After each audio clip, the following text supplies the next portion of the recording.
Vijana wakaingia vijana. Father, nikaona vijana nikasikia, mimi nilikuwa naambiwa wameingia vijana kama 300. Wakaenda mpaka mbele wakanyang'anya father microphone.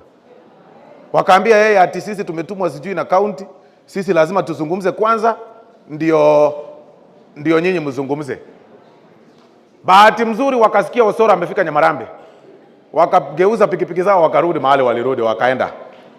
Na tukarudi tukaketi hapo, misa ikaendelea, father akahubiri, akafunza sisi for 2 hours, tukamaliza misa, akanipea nafasi, nikapatia viongozi wote wakazungumza, matanga ikaisha vizuri. Tafadhali ile kasumba imeingia Kisii. Ile kasumba ya kuingia kwa father, kuingia kwa misa na kuingia na fujo, kuonyesha umaarufu ya kisiasa, na wakati huu si wakati wa siasa. Hiyo kasumba ikome mara moja. Na isikuje hapa S.Mugirango. Kama mnaifanya muifanyie kule kwingine. Hapa mimi sitawaruhusu. Heshimu kanisa. Hata niliona juzi tukiwa na mchango Bonchari, misa inaendelea, father anazungumza, viongozi wamekuja hapo mpaka speaker, kiongozi mmoja wanasiasa anaingia na vijana 500.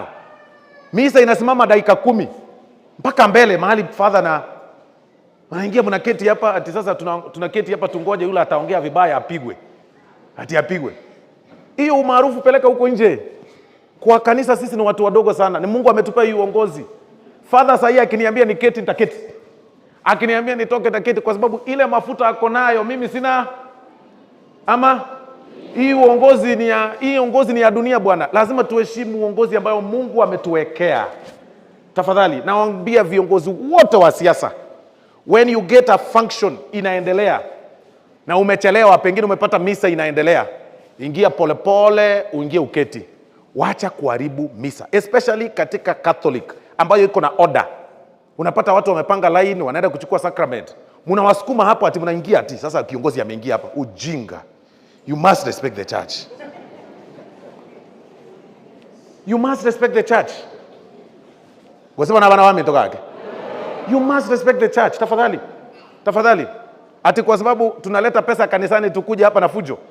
Hii pesa ambayo Mungu ametupea, Mungu ataichukua tu na utabaki maskini. Yeye ndiye ametupea. Ukija kanisani vile tumekuja keti kama Mheshimiwa Ndindi, kama Mheshimiwa Doris Donya, tulia.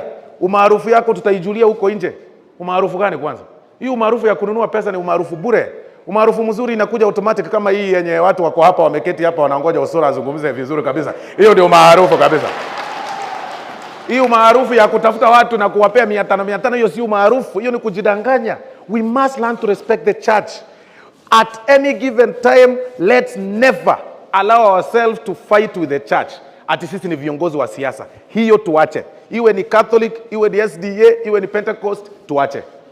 Kwa hivyo leo niliona nizungumze hiyo, kila mtu ashike, na nikaribishe viongozi wote ambao wamekuja hapa, na ni wa congratulate nyinyi wote. Mmekuja na upole, mmekaa mmesikiza misa, mmefunzwa, sasa mmetoka mkiwa na akili mpya kwa sababu tumesoma na tumehubiriwa. Lakini ungekuja hapa unaongoja wakati wa pesa ndio unakuja, hiyo sasa hujakuja, umekuja kuonyesha umaarufu, na hiyo sio mzuri. Na kwa hivyo mimi leo nimebarikiwa sana kwa sababu nimesikiza vile nimefunzwa.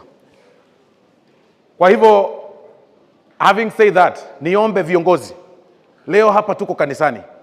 Hapa hatuko umaarufu wa ni nani mnoma, ni nani sijui yako namna gani.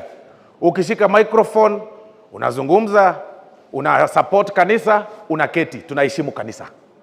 Maneno ya vuguvugu na kupanga vijana sijui wewe pigia, akiongea vibaya pigia yeye kelele, tafadhali fanya kule nje. Tukitoka hapa, enda huko, tafuta wako wapige kelele, wapige waende nyumbani walale. Na wewe mwenye unalipwa upigange wenzako kelele. Unapata unalipwa 500 na unaenda kwa nyumba, baada ya 500 umekula umeenda unalala. Unaambiaje bibi yako nyumbani, nimefanya kitu ya maana leo kwa sababu nimepigia Osoro kelele? Don't be silly. Lazima ubehave vizuri bwana. Ukilipwa pesa unasema nini, nimelipwa hii pesa, wacha nitulie, kanisa iishe, ama namna gani wenzangu? Yes, tafadhali. Tuheshimiane tu, tuheshimu viongozi ambao Mungu ametupatia. Kwa hayo machache na mengi, mnataka kujua viongozi ambao wamekuja? Mnataka kuwaona? Leo tuanzie kwanza serikali kuu. Tumekuwa na privilege kubwa sana. Our county commissioner wa Kisii yuko hapa. Amekuja hapa, amekuja na DCC wake wa hii area, amekuja na ACC wake wa hii area, na amekuja na security team yote mpaka county commander wa polisi, mpaka sipu commander yuko hapa katika kanisa hii. Bono na bateti ya serikali, bono nchendo, bono naone ma.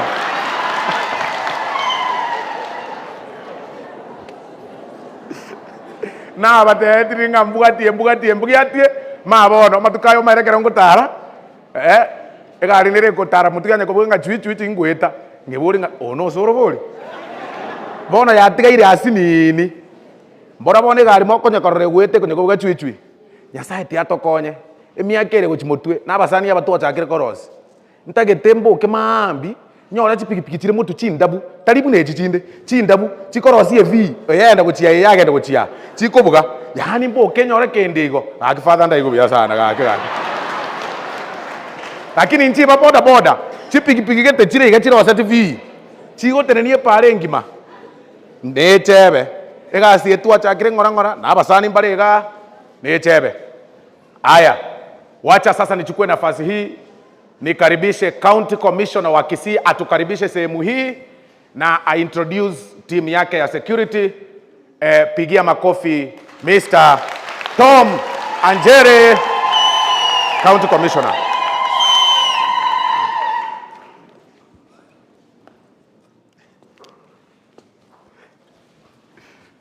Viongozi wa kijiji wa dhehebu hili la hapa, ikiwa limeongozwa na Padre kutoka Homa Bay na Padre wetu kutoka hapa Kabaka, viongozi ambao ni wageni wetu wa heshima, Mheshimiwa Ndindi Nyoro, Mheshimiwa wa Kiharo, Mheshimiwa ambaye ni boss wetu hapa, Mheshimiwa S.Mugirango na pia ni chief wetu kule Ngeni, Mheshimiwa Mama Kaunti ambaye women rep wetu Madam Donya Bura, viongozi wote, Mheshimiwa MCA walioko hapa, viongozi wote walioko hapa, Deputy County Commissioner wa Bucha South, kwa usalama, waumini wenzangu, hamjambo? Hamjambo tena. Yatakuwa machache. Kwanza ni kurudisha shukrani kubwa kwa Padre kwa kulisha chakula cha roho. Leo tulisema kama kamati ya usalama pia tuje tujumuike na kanisa hili na pia kupeana msaada kidogo kulingana na ile maombi kanisa ilikuwa imepata. Tunashukuru ile kazi kubwa kanisa inafanya katika juhudi zake za kuleta usalama na kuombea nchi hii kwa mambo mengi. Na bado tunatarajia kutegemea kanisa kwa mambo mengi. Wakati huu shule zimefungwa. Tumebakisha wale watoto ambao wanafanya mitihani.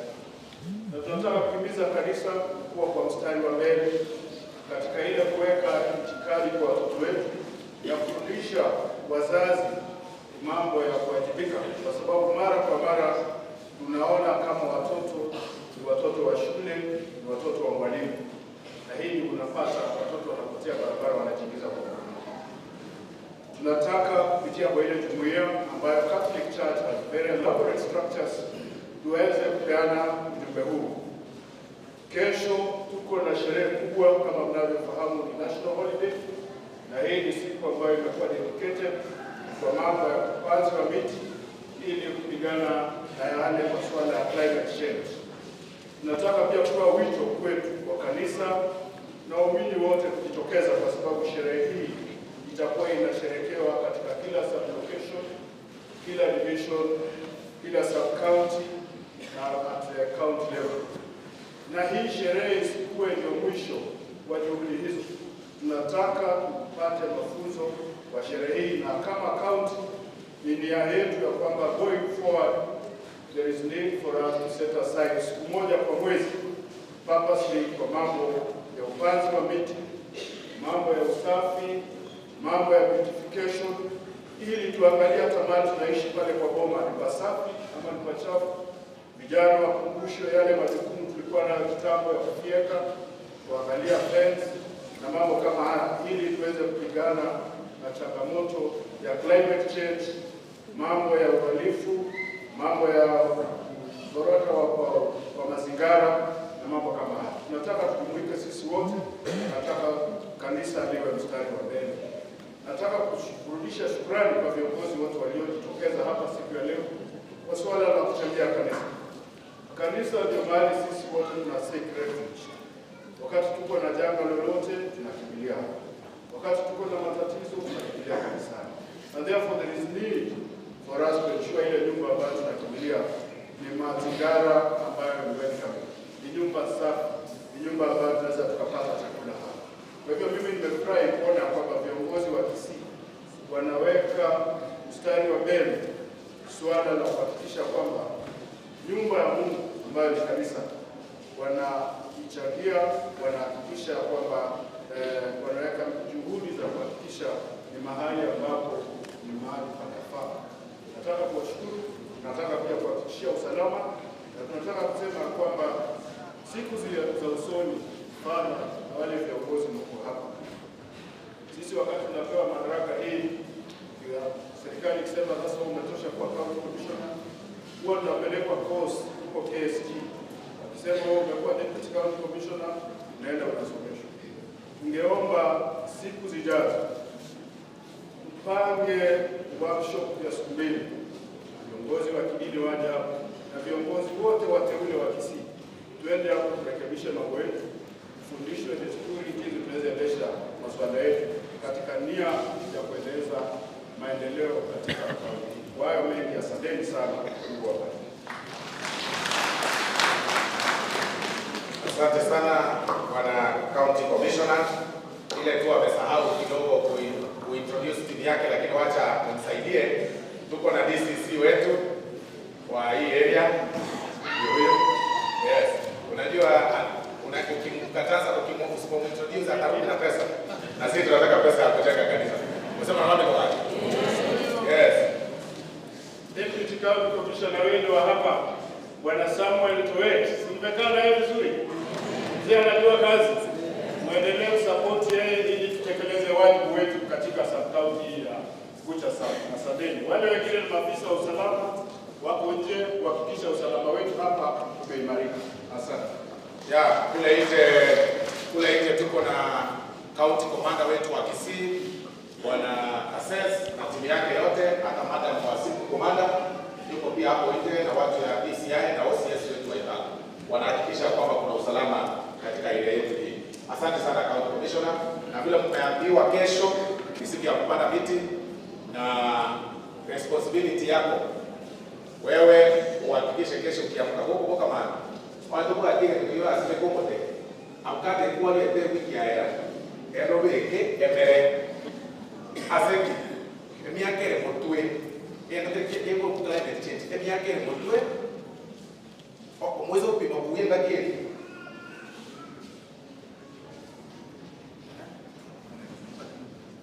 banda msimu kwa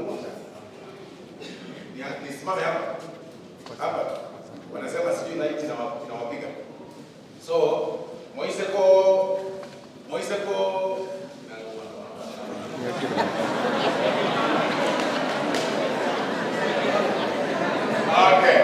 okay kinako matebika mwaki kinshema Moiseko kia whether ya itoma tukaya ndia chenjia lakini ile mbele ya tungo sema kiejigete imetieji ya chenjie ege kia vile safety mange kwa climate change yani ese ugonjoka matika kifetio mwe etoke ugonjoka ese ugonjoka bona egera tokonye ese yaito ambie serikali ya Kenya evangete emetesi lekwe egere echechi whether ese ilikuwa climate change yake elotibotwe ntona nani kutoka mogete entere ese. Okay, yeah, no problem. Asante watu wakati sasa hapa tupasiane bali hapa sasa mko sawa nyinyi wangwana. Asante. Haya, sasa wacha niende kwa sababu tumehakikishiwa na County Commissioner Security iko na wamehakikisha kwamba mkutano iko na pia wamekuja kutu support. County Commissioner, kwanza nataka nikwambie pole nilikuambush au kwa umejipanga sikukwambia maneno nakuja kufanya hapa. Nilimwambia akuje tu hapo. Pole, ilikuwa ujanga. Sasa wewe ile utatupatia tunashukuru. Sikukuambia maneno mengi, ilikuwa tu ningekuambia sisi kama ungekuja, lakini ni mchana. Sasa usema na bado wale.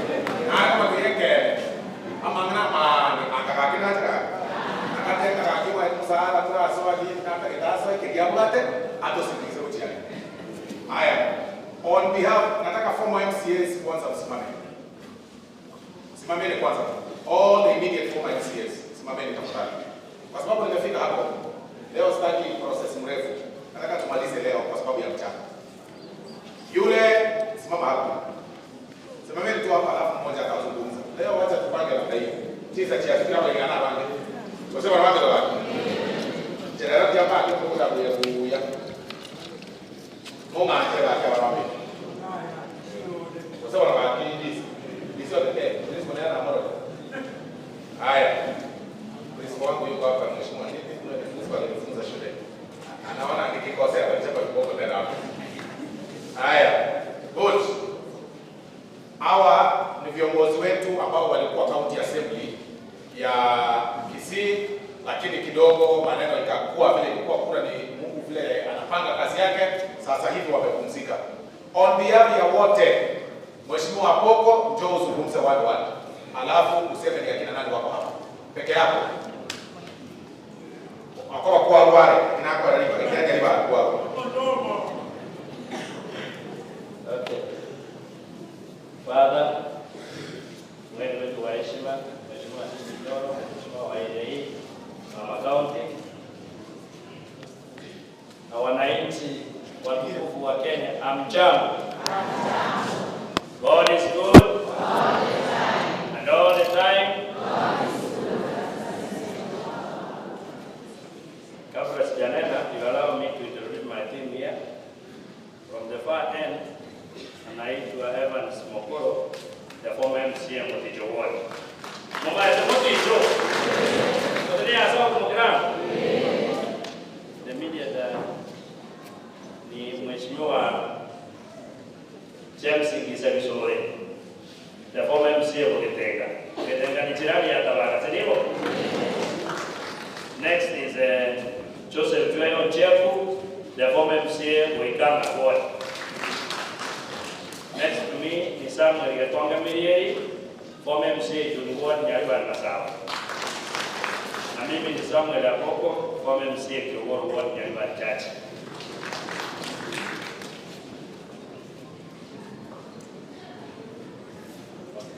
Nimeambiwa sasa nini kieti. I want to request the guest of honor, you allow me to speak in English for all the words. Father, we are one. And they are right at the back. They know my skill by fight of faith. Lakini karena agama jitamu itu kami, nah soal jadi di church, baru nol bapak Katolik.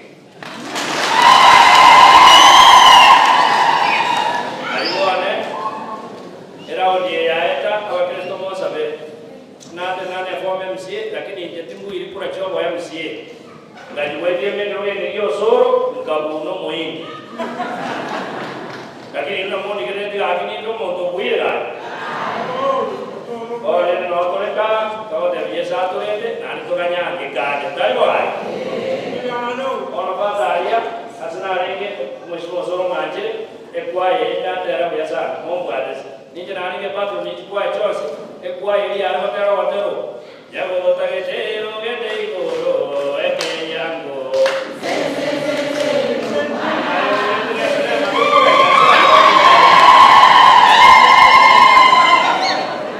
Mheshimiwa Osoro gari tunasema matoma ndio wataro nje bado ni kwa hiyo eko bwana wa Kristo. Bwana watu ajana maskani ya manene asenge ndio mosao. By the way, abagira matigambere ninga biyamono itari nekerengo asenge yo watoro mukuru. In history, Amerika wa Deriga fatum bani si asenge dawo yo kumanuka isa to kimungo sina moja. Omonto mwata kogenda igoro. Bwana wajane monya koba abakaunta asembuli mura tagayeza bakonya mababa. Anye bintu byabaire mube, byabe bintu byabaye. Intiokoba. Otobo mubate ngoboba kanya sa. Na malika tebe kene ne kene ka barangaki. Hon.Osoro nyowe umako mumanya tara akora kene lakini jana ontokana aga karoko bijibasa niga okoricho ya jasi dia. Inwe account ikimo apa. Mana bakal dia masuk. Yo wewe orang itu kok bawa dia bayar semula. Omanya asem dia mau ikara asem itu nak aja tu. Orang tadi yang mau kan tadi itu kau bayar tua lo, tua lo. Nah itu gua jangan mau masuk. Kalau mau ikara asem tu, gua dia lagi kira apa lagi? Jika satu bulan siapa berapa lagi? Orang tadi tu dia cim nanya kita gua ni gua dia. Igomba kwa umuntu ogerete chimya umuchube ogerete chimya sibetiga no musubati oseito namba likama badama yonyori umukungu muya yonyori egetekia botani kutokoleta chimya rumoto ono ndero chimya ki ege tukukura kole sabaka no okolinde aseme mele dero ngebele yekobele ami tudabana mele ngeko kemkia ono mama wetu Osoro nero kubwani mu Osoro tari kubwani mugabana tu abana ungwaye gari como te tu ari que ani que bekere nano mugago yote gara ora chimina ndo to bele dego mugabana ngaki eke biyake eke oreke ora mole ko ani baga to ne wes to ne ne kiti ya ba na re to baga pa ne sima na chimina ongwaye ngi mo ko mo boli mo ora mo to kubwani mo kungu kwa moya mo ni ko to na ba de ba ba to ne be ta sa kede o ne be Hoje vai ter nada dela. Ora ainda nada vai ter aí eu não vai tirar agora não vou correr.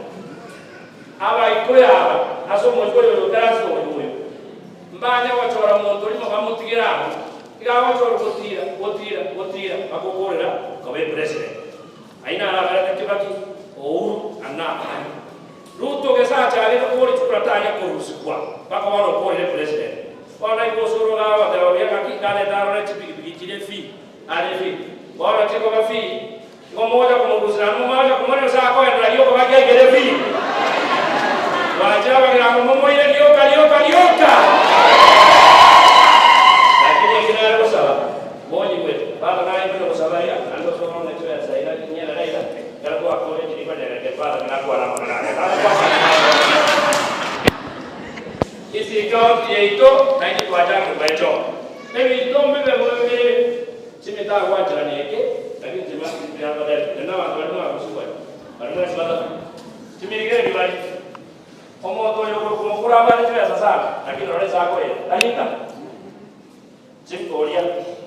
Oyo ki sana to dia daerah tadi kali itu asia mo, lakini ingkar. No iko. Abada was bin Osora kan baga. Lagi kenapa ada?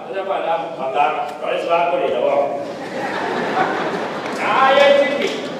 Onya joy ko ba de Osoro no wamba su kemo go yera mane ki kere ko ri kere ni makoy wana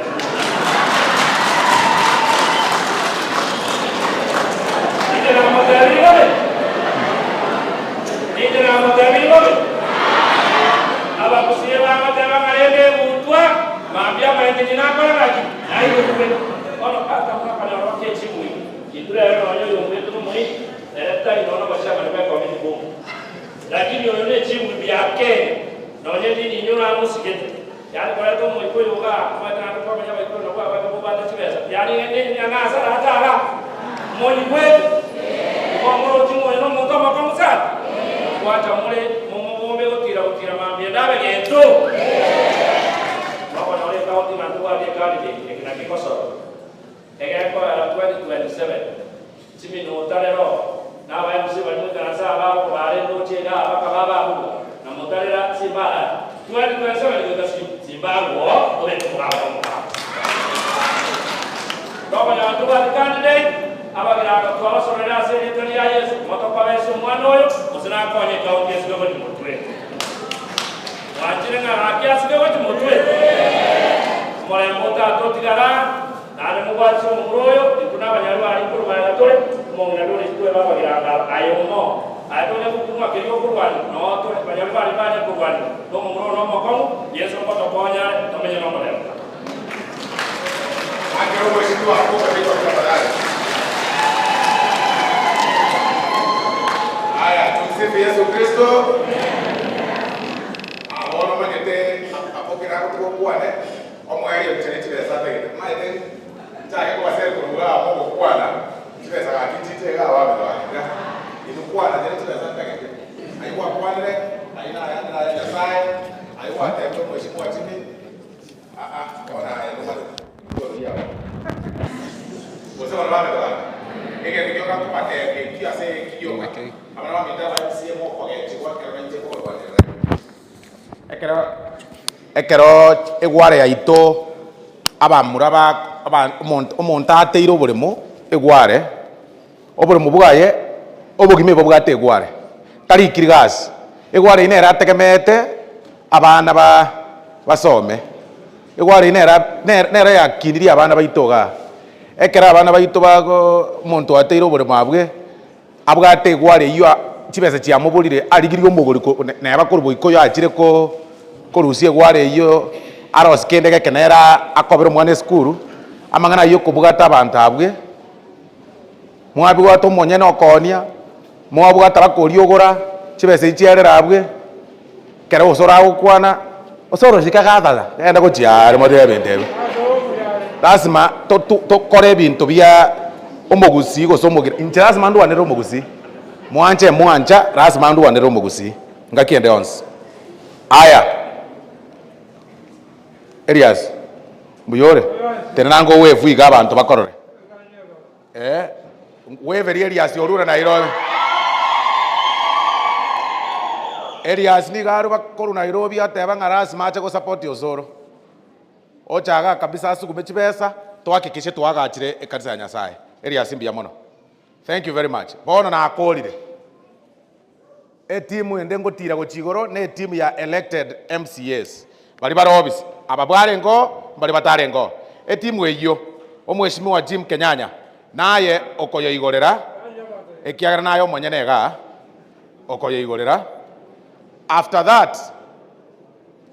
that mnoko igorero kwana amangana abiratato tintageti bakwana bonse I'll tell you na kiogokora so nganchire okwane then I guide you egere tore ende chinza wase bara bame togake tumsifu Yesu Kristo milele na milele amina aba Kristo igangondore so bwanchani obonenga mo getentu bugata abagenia tigangondore sa maboko iga biyamono sana Father in charge Tabaka Paris aba Kristo bechingenje wawa mwaikira omogeni ito monene mheshimiwa Ndindi Nyoro omojumbo ito mheshimiwa Hon.Osoro naende chifu ito omongina Doris Donya oyure mama county abajumbe bonsipi be county ya Kisii elected walimu achira asenge njoko mbwata simermeye tiganyireli bageli nainde mbakwani ngabwa irebuya mbiya mole nainde mole no moko ya mama sana ntaye takabo mwinge sana igonta gete ingire chinse chiga ndete elected leaders MCAs balesega tieito elinde bachaiga batokwani baikaranse ndo statement yo mwalengera lie omojumbe ribaga mwali gwancha bogaki bia mono sana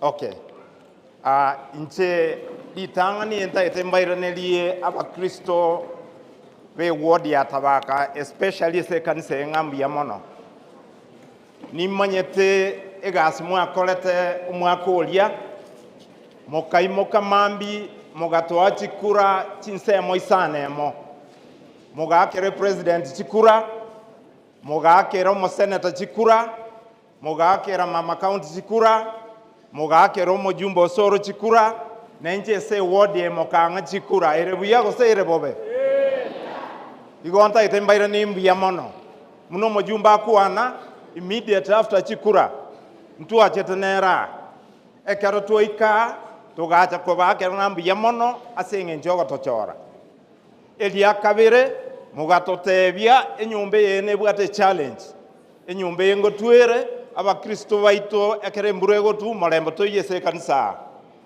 tokalie iranga father pange chitaliki cy'umucanga nabeire nkoboli asana nkoboli ndibono chitaliki cy'umucanga kirabe.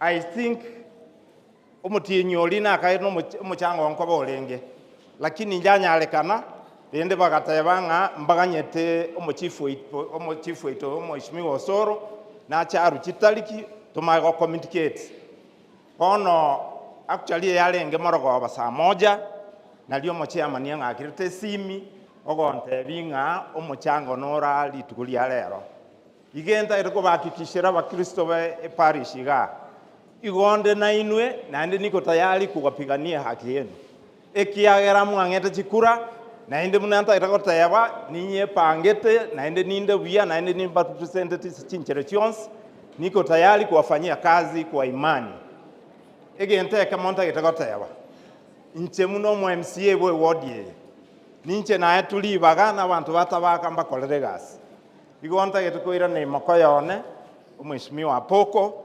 omanyete muna Mheshimiwa Chifu Ipaliga etuancha ine sana umusani ona sana omanyete akole gas as a national government na inde bakole gas no mo president eyere buya na inche muno mu MCA we wodie omonto to okora ko megasi no mu governor. That is the plain truth. Tigato skane ekiagera bono lende kekendo yo bwata gese no okobera naye bono muna ale se president ya tolete ebintu gocha na inje tinkobere se governor na molet ale ebintu gocha to kwanya bantu baito ere buya go sere bobe egento gyo kanta iro saba kyo moelio intu muna abantu bale elected na bonta gete tuanchane ekiagera ubwanchane botayo no mole metokoba yale ko balero ne vurugo erega kangondu ikaranse senjo sasima kaiso moleme no tutoyete nenje no anta ero extend uchi sabantu aminto abara ibons vitoskane ko rue president ko ikapa kansa na ndi nta ero toma chief whip na ino mujumba one o insigete na ine mwanchete abantu baminto bogima bwakongire ebintu byabere bikongu tigagenda gambe no president yamatenga ki obogima bwatosinyire ebintu byabere ligo lili kongu gaki bintu bichensaka kwa sababu abantu baminto menyo bya ere bya sere bobe biyamona sana bono asa ngenjo yayo inchenda rekoleta omolembe na ene kobalika mwensipi mgeni wetu mkuu Mheshimiwa Ndindi Nyoro hapa Tabaka sisi ni watu wa amani. Hii South Mugirango constituency tunapenda wageni. Kwa hivyo tumekukaribisha na mikono miwili pamoja na Mheshimiwa Chafet ambaye amefika, Mama Donya. Nataka kuhakikishia wa kwamba tuko tayari kufanya kazi kwa sababu hiyo ndio kazi tumepewa tufanyie wananchi wetu. Our sisters mora igonta itembere mbiyamono mokora na Mother Giovanna. I want to bleed with you na onde na inwe tutaendelea kushirikiana kwa kila hali kuona ya kwamba this parish it has shined na tutafanya kazi kuhakikisha ya kwamba kila kitu ambao mmepanga niko nyuma yetu niko nyuma yenu tutafanya hii kazi tuone kwamba kila kitu kimefanyika vizuri. Asante kwa kunipatia nafasi. Wacha nirudishe kipaza sauti kwa mjumbe wangu ambaye tunapendana sana. I want to assure you tuko pamoja tutaenda kushirikiana. Wewe ndio mjumbe na mimi ndio MC wa hii ward. Asante na Mungu akubariki. Thank you.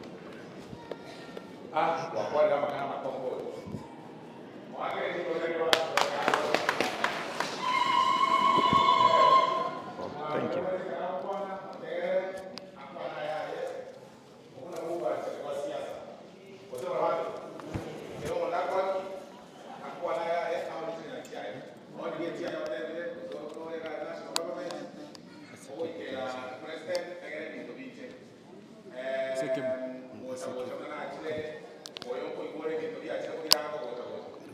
I want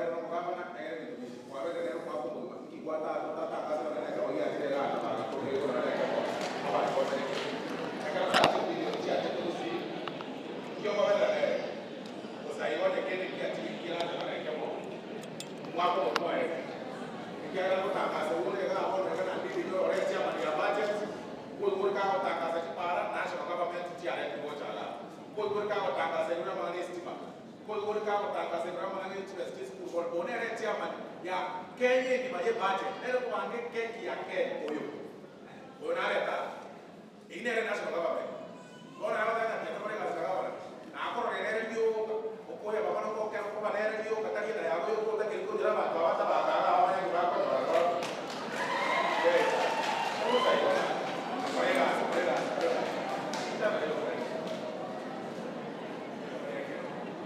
Haya, abaye msieba ande waisipo. Kumande na kwa reke tusienge no mo hiyo taishima tukata bakara itoga. Omaite tabia soko. Abana waito ko tama na wani toko ikobe. Na raji paraji atangasi tu kaunti ekima. Kaunti ekima. Paraji atangasi tu 53. Asati kaunti asati atangasi tu ibere chio katika na mgirango motijo wall.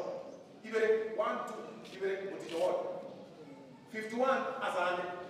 Timi na ikuwa utala na roba ya kazi ile roba. Ile kwa. Abai sema ile baada ya kwa.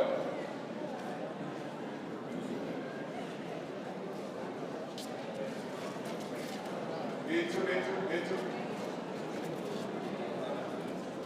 Haya. Ndio. Mwaka ile shamba hivi ya mabande.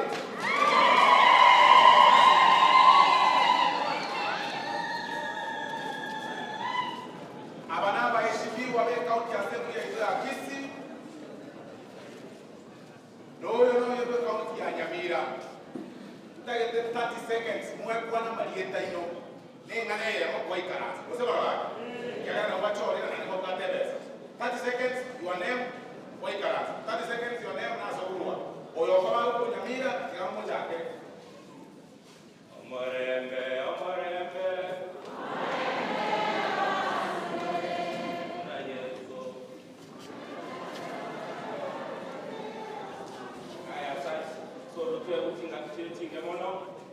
Aserieta koro kunyambeka kisesa ikondo mwenzuri kwa mawot kubeka oti ya Nyamira na ande gari ya assembly ya Nyamira jende majini kerweka tekio mosike Osoro na ande gone chairman ye chama kufunga UPA Mumroyo Osoro mokonya kumosabera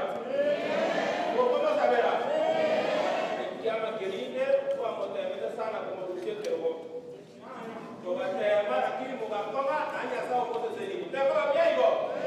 Nakwambia siku moja hata yeye akuwe na vision za kufuata right. Itakuwa mzuri. Lakini mheshimiwa Ndindi Nyoro ni rafiki yangu, tulikuja naye kutoka Nairobi, tulikuwa naye kwa shule na yeye tunamwombea sana aendelee kwenye serikali yako ya mheshimiwa William Samoei Ruto wakiwa na mheshimiwa Nyakundi. Tuko kwa na mama Mange, tena hata sadaka ya nenge hiyo. Ande soli wate proge bingerende solingo sokande tirangire omweshimiwa Osoro tiwezatiane 20,000 shillings Mungu abariki.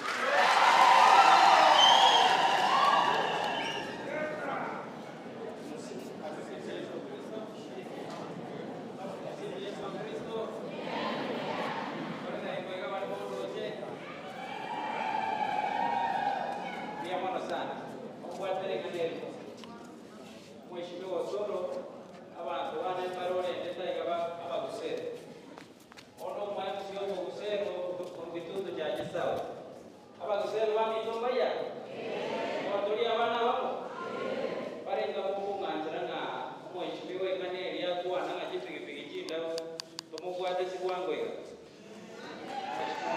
mheshimiwa ndali kirandeba kino mheshimiwa Fitse Tabuka ondo mheshimiwa wodi ya busero kurukitundu bya gisawa Bingane Morioka, his father. On the with your permission, Usavere County Gorokis. Omorembe Toyo, my special. Assembly Gorokunga, Kisi County Assembly. Mojamokorama, Amasaboro, Manembe, Jemiro, Rugedaria. Yamono, Ganya Savase.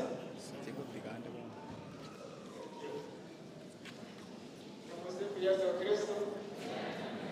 Yada na milele amina. Asama yote kwa Yesu Toroko, Oyari. Kama sio kitendo wao. Teteka yeye wala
Mwisho kabisa niambie wakubwa wetu kutoka national government, Bwana Osoro na Hon.Ndindi Nyoro, tuseme ninyi mmekuwa atamwekea tu akiona hawa wanaamini kwamba ndio lazima watu waombe na watu waende shambani.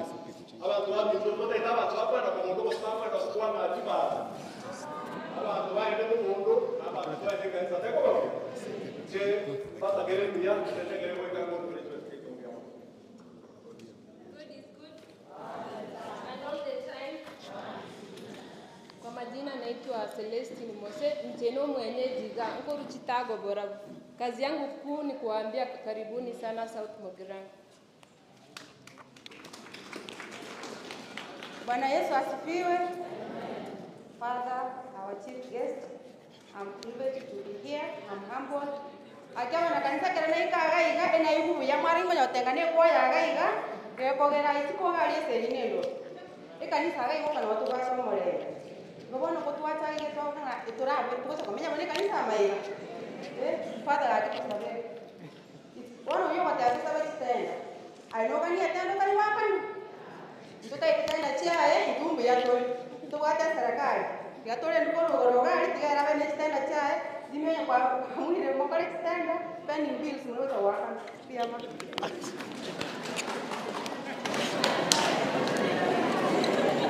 Tumsifu Yesu Kristo. Milele na milele amina.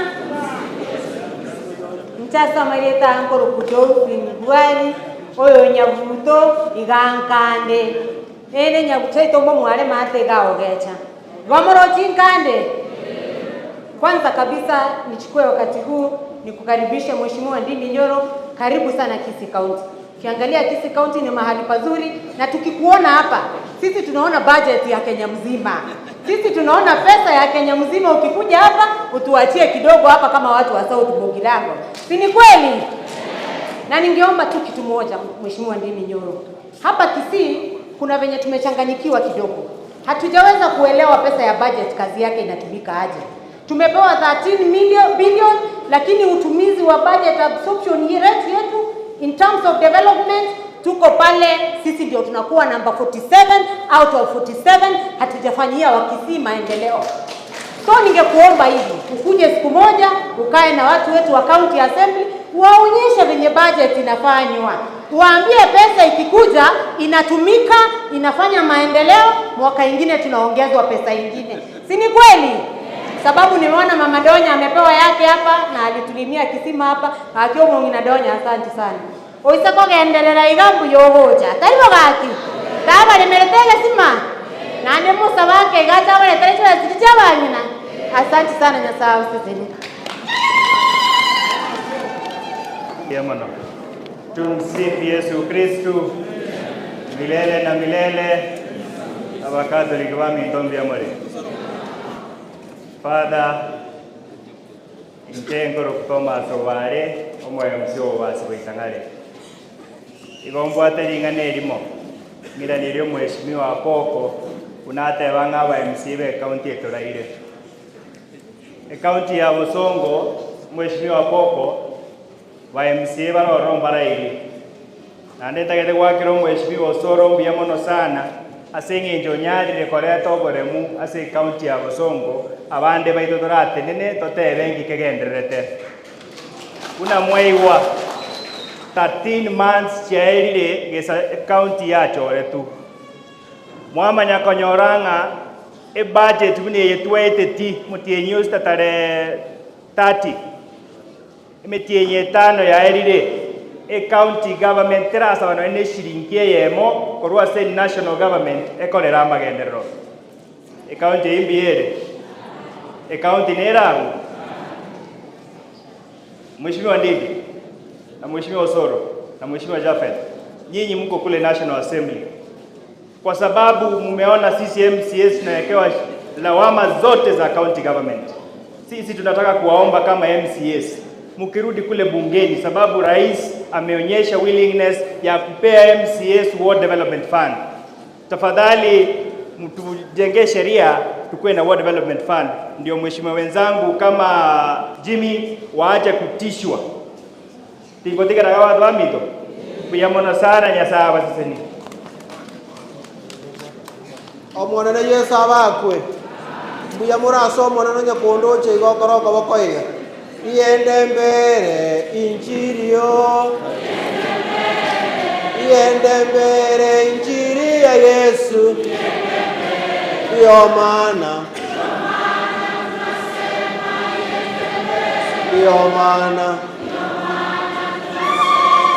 Thank you.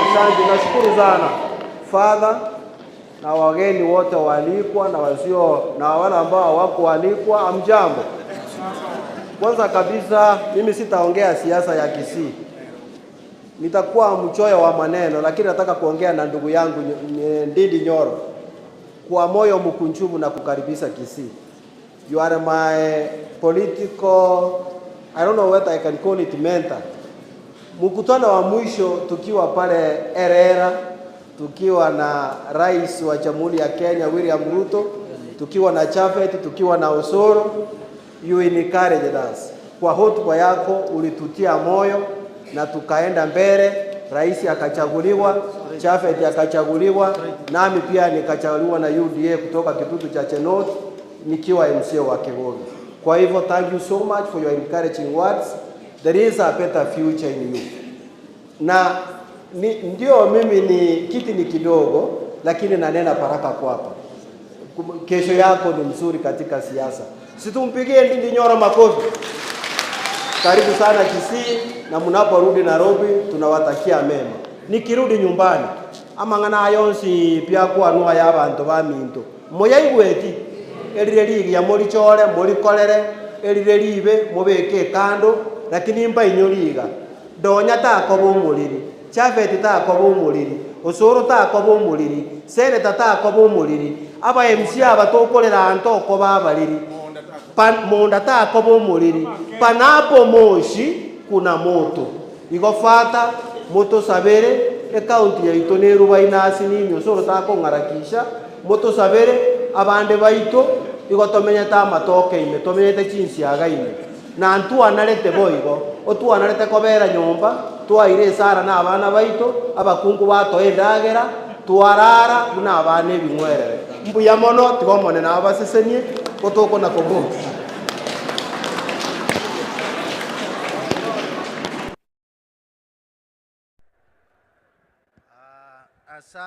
Asante sana. Tumusifu Yesu Kristo. Na milele amina. Asante kwa sababu ya misa takatifu, viongozi wako hapa, County Commissioner, mgeni wetu Mheshimiwa Bwana Ndindi Nyoro, Mheshimiwa Bwana Osoro, Mheshimiwa Chafet, Mheshimiwa Donya, MCS wote. Majina mimi ninaitwa Ismail Matundura, MCA Bogiakumu Ward kutoka Bonchari. Mimi ninataka tu kuzungumza jambo moja. Lakini kabla sijazungumza, nataka kukushukuru sana Bwana Ndindi Nyoro kwa kukuja kutusalimia Kisii. Ukirudi salimia rais, mwambie watu wa Kisii tunampenda na tumemkaribisha sana Kisii. Kuna hili nataka kusema moja, halafu niongee Kisii. Katika kaunti yetu ya Kisii kuna shida. Kuna shida kubwa, kuna utovu wa usalama. Usalama hakuna Kisii. Hivi karibuni vyombo vya habari mumeona hiyo, tumepiga kelele kama viongozi wengine kama sisi tumetishiwa maisha, watu wanaendelea kuuawa, na tunaomba serikali kuu ikapate kutusaidia. Kama sisi viongozi tukitishiwa, ni wananchi nyinyi ndio mnatishiwa. Kwa hivyo tunataka kusema kwamba serikali ikapate kutulinda. Pili, kanisa tuombee. Ile ingine tunataka kusema kwa sababu ya maendeleo, sababu pande ya maendeleo, kuna hii serikali yetu ya Kisii, national government inafanya kazi hapa Kisii. Mimi ni MCA, kuna shida, iko shida kubwa sana. Yule jamaa tumepewa pale Kisii naendea bangana ya tigangu aneke Gusii kiabeire to geko banga ntoriko kora Gusii ntoriko kora mirimo teriko korwa ese ngenjo yobura ibora obubi nje nijo yo mori na atenina ngatebanga gasteriko korekana ekiagera omumurororo mwachorete bunu mugabana agendete kuna gukwana kira rituko nga kipending bill omwako erire no yondo ikire gakuna gukwana nga embeo mwako ndenko erore bono njenta gete kumuburiga onyongwa yotigete okorete gas okorengera ringa abasirika buna murega ongwa no muririo renge koba akorega asingatige simbaja kumwakana so ngo advice omusiko ngwa nga onya kamanyite nge gas nere akorire mbe gusoma contractor no waronda tarakora agenda amotebya akore gas eyu amwakane bari batakaniti bari batarakora abakane. Ya pili ni kwamba abatwenzi turega igantori barimo, na hii nataka kuambia akina Chafet, akina Donya Toto, waheshimiwa wote wa Kisii na sisi MCA sio wazimu, na ninataka Mheshimiwa Osoro mkienda pale bunge na akina Chafet, hii maneno ya elected seats wale tuna candidates muintroduce pili ambayo inasema for one to qualify to stand for any seat especially for governor, ile qualification moja iwe ni ile mental assessment tufanyiwe hiyo sisi wote, kwa sababu itakuja kusaidia, na ninawashukuru nyinyi wote, asanteni sana.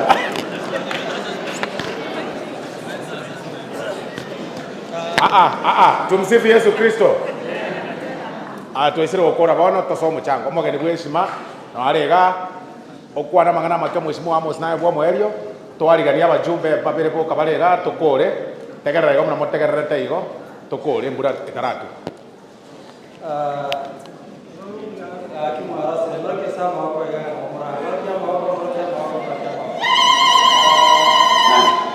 Asante sana. Kwanza niruhusu katika utangulizi wangu nizungumze kwa lugha ya Kiswahili. Niseme kwamba Mheshimiwa Ndindi Nyoro, Mheshimiwa Jafet kama ujui, huyu ndugu Ndindi Nyoro tulikuwa naye university mwaka mmoja 2005-2009. Ndindi Nyoro kama uwezi jua, huyu Mheshimiwa Jafet tulikuwa naye high school. So there's something we share in common at that table. Abantu babitwaka bakambye muri nisama lyezaje ngoro kwa Mheshimiwa Hon.Osoro mu MCA wa watu kumonge elieteli ya Hon.Osoro gania sabole na beto mu acting speaker of the county assembly ese kibidi kilikia hata for 2.5 years na hicho na wakirega wakaba ni Mheshimiwa Hon.Osoro and Hon.Ndindi timu yake mayakira kwa koro mchango ase kanisa ya Kabaka abantu wata bakata kama mtegano jana bagramu batalinga yasaye na basisiriti sana so Mheshimiwa Hon.Osoro and Hon.Ndindi Murojuna letra wagenya bagega. Murojuna letra wagenya bage. Tutaenda kuwasaidia. Kuna yale mambo ambao waheshimiwa wameongea. Mheshimiwa utaniruhusu maana naona kwamba watu wamechoka sana. Siwezi kuzungumza zaidi, lakini fadha yeko nikuulize na kanisa nzima ya Katoliki kwamba yale ambao waheshimiwa ambao wamepigiwa kura viongozi ndugu wamezungumza hapa kwamba kunao kasoro katika uongozi wetu wa Kisii County Government. Hayo myatilie maanani na muendelee kutuombea. Maana mimi nazungumza kama mtu ambaye akona akili timamu, kama mtu ambaye amekuwa kiongozi kwa miaka 7 oboene bwa Nyasaye abantu baitu ba Kisii County n'abantu batabaka na S.Mugirango kwa jumla oboko mumbororo ase county yetu ya Busongo. Na mwaro mheshimiwa Jimmy na bara betabo mrebo Bwana.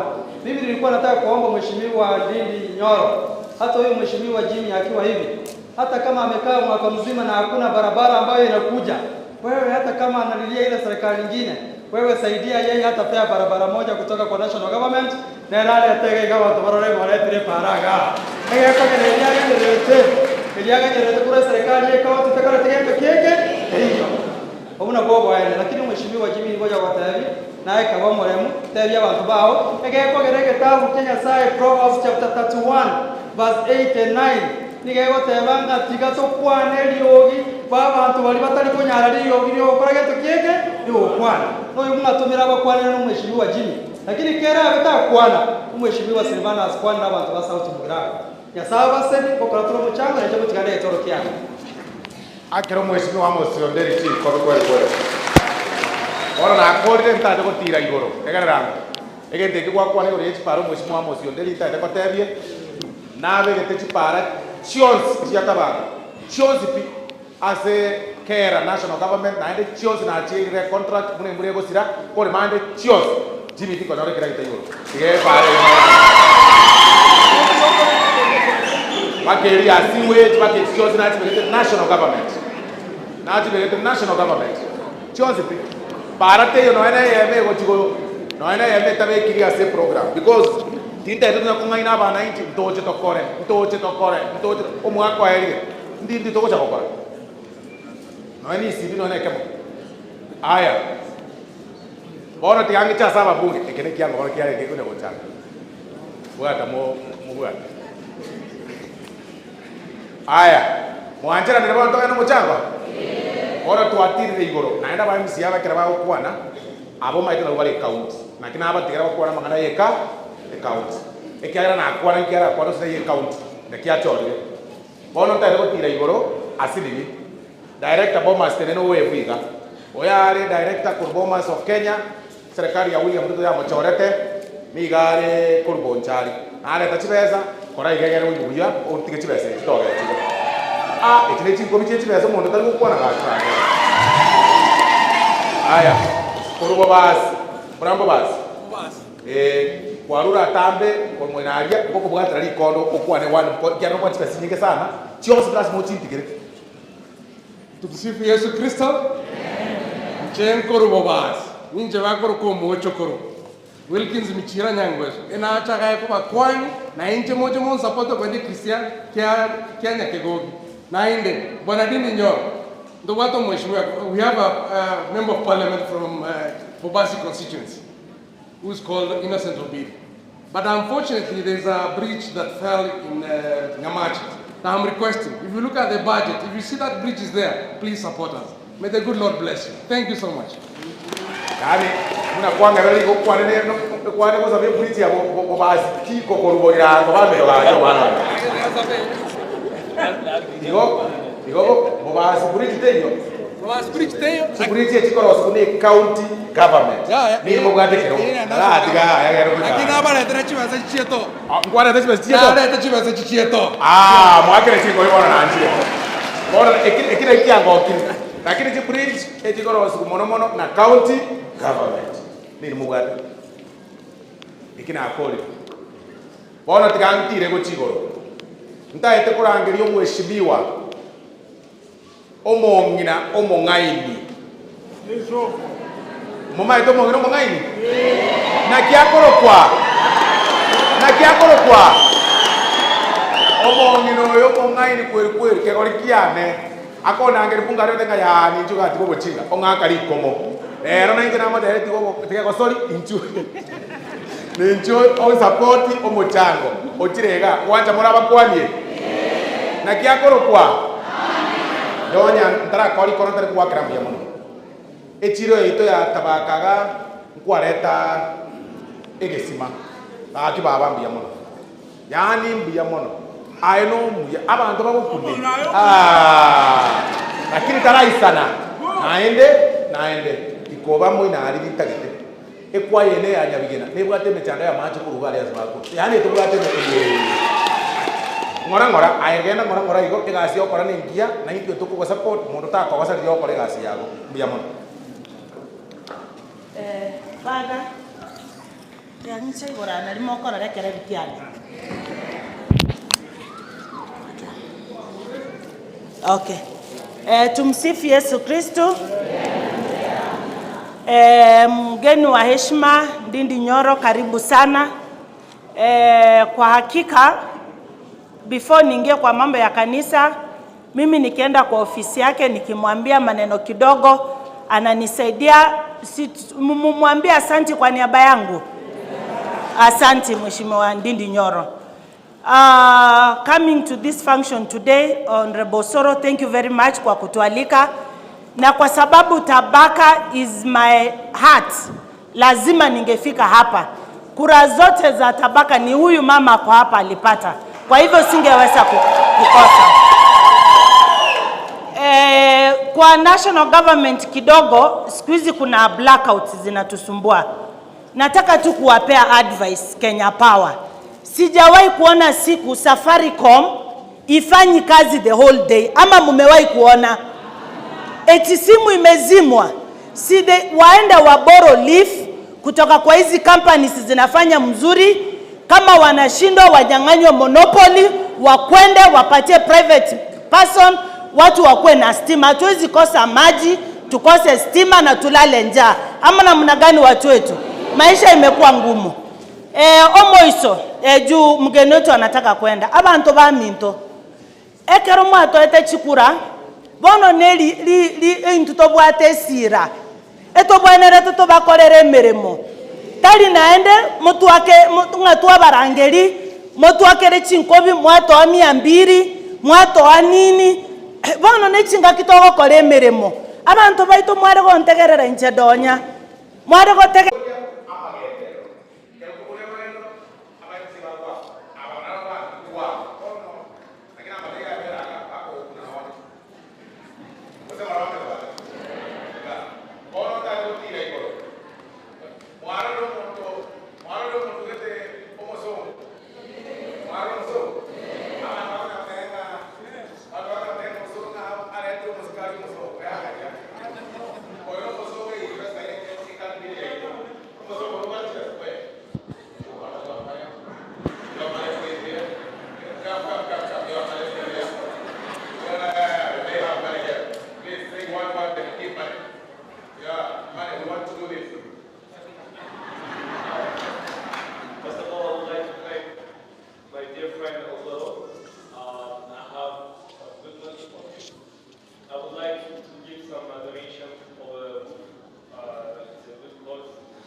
Mbia mono sana Mheshimiwa S.Mugirango, Father na Mugirango babi nto. Tumsifu Yesu Kristo.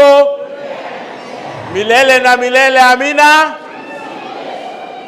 Mbia mono sana litangani inchena achirega iga esengencho yo mwana oyo minto koruku S.Mugirango esengencho yo kwagache kanisa ya Nyasaye. Egetabu kiaga yeye moinyeka goteba nga twagachire chinyomba cheto chingia, lakini tuatigire nyomba ya Nyasaye kerena ki nimbwato kwegena esengencho lero no tolega iga no mo chairman no budget Mheshimiwa Ndindi Nyoro na baraya babonsi nkwagacha tole nyombe ya Nyasaye nende tonyekole. Egento ya kabere ntagete gwakera abantu babogirango mbiya mono esengencho yogochochorera omumuroyo koroku Hon.Osoro omumuroyo koroku Hon.Osoro nero gerire na inche nkabo mochumbe asi bali batamaiti inche nakamubwatiri gocha bogiranga narora bunago kwana bunago kora siasa yae na inche nkagenda bogitutu ngakora siasa yane igo na inche nkairanga bo mochumbo moisi omobe eyuere buya gosere bobe eyuere buya gosere bobe nende tigamba tebya bagirango omuntu oyo koroku Osoro nabanchete liritura bunge gali kireyenda gosaba bogirango amaje bogirango estima bogirango chipara bogirango chinyagitari bogirango mumuroyo nabanchete naende nabasigete bongi wete naende gochimotwa ntagete mumurigereri buya gochimotwa tokororange county yeito ntobwati monto buya igo gakya bagirango moto anchere moto kabeso mumuroyo neragenda tokorere gasi gusie yeito esenge monto twachorete gusieye egasi ya mosinyire egasi abwate kira lituko nechisegi akonyo kurwana kurumambi mpaka marogoba kurumambi mpaka marogoba indwa bagusi twanya kurwana igo muna to kurwana bana iga twanya goitira manyinga omuntu yegasi ya musinyire tigamba boli inga ere taigwana ni nabachumbe taigwana ni naba MCA taigwana ni no mo women rep taigwana ni no mo senator taigwana ni nabakoli yegasi bone ngo bwate mechando nere gose nabantaba nere gose nabantaba omuntu oyo koru national government omurayo itokoro ku William Ruto omoire 13 billion ache gusia atokorere gasi ominyokirere iganga spending bills chibeza cheirani rararia Nairobi chibeze echo tarenge gocharo siepara kegosinya abeka mache gosina na akerange nyagitari yemo igatorro wakirerange ayo mo MCA Jimmy tigango tebi notagete tamu yende ebange mageyo mumuroyo koroku Osoro ere na abwate chibeza cha national government agotaro chipara chonse utajeti ko mugwati buya my friend 2027 nyumbani mapema saa 12 o mainango kwana goseyaya o mainango kwana goseyaya my friend naro rali lyogo kwana gaiga narra bantaba bakende sete kabisa ese ngenjo mbaroje nga county eri terago konya ni njumba magara yo mumuroyo akonya akoletere bintu gochagaiga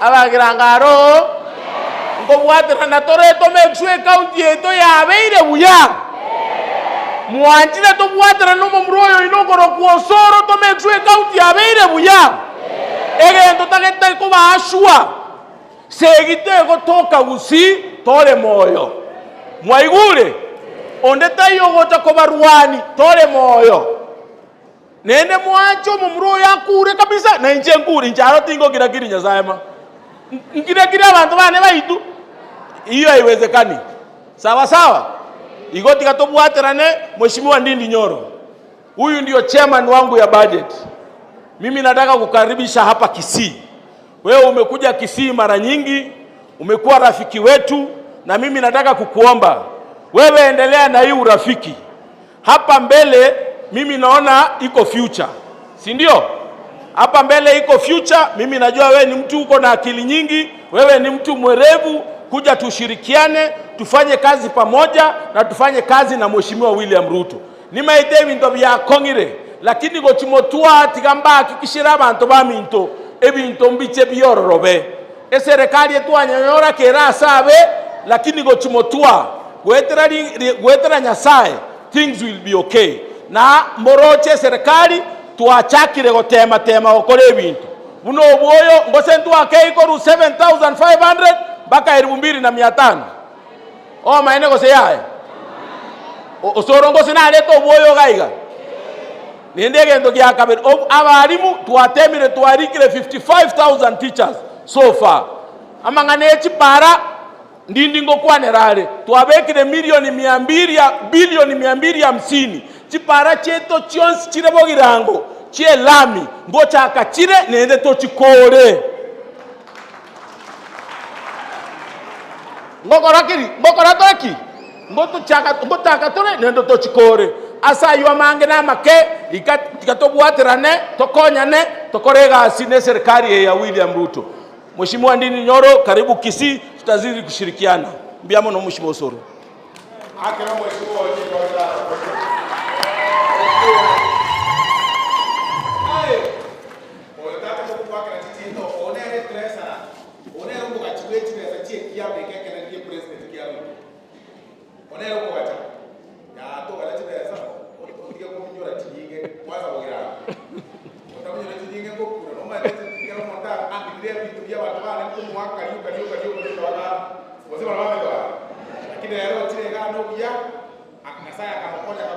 God bless you. Thank you very much for coming and your support.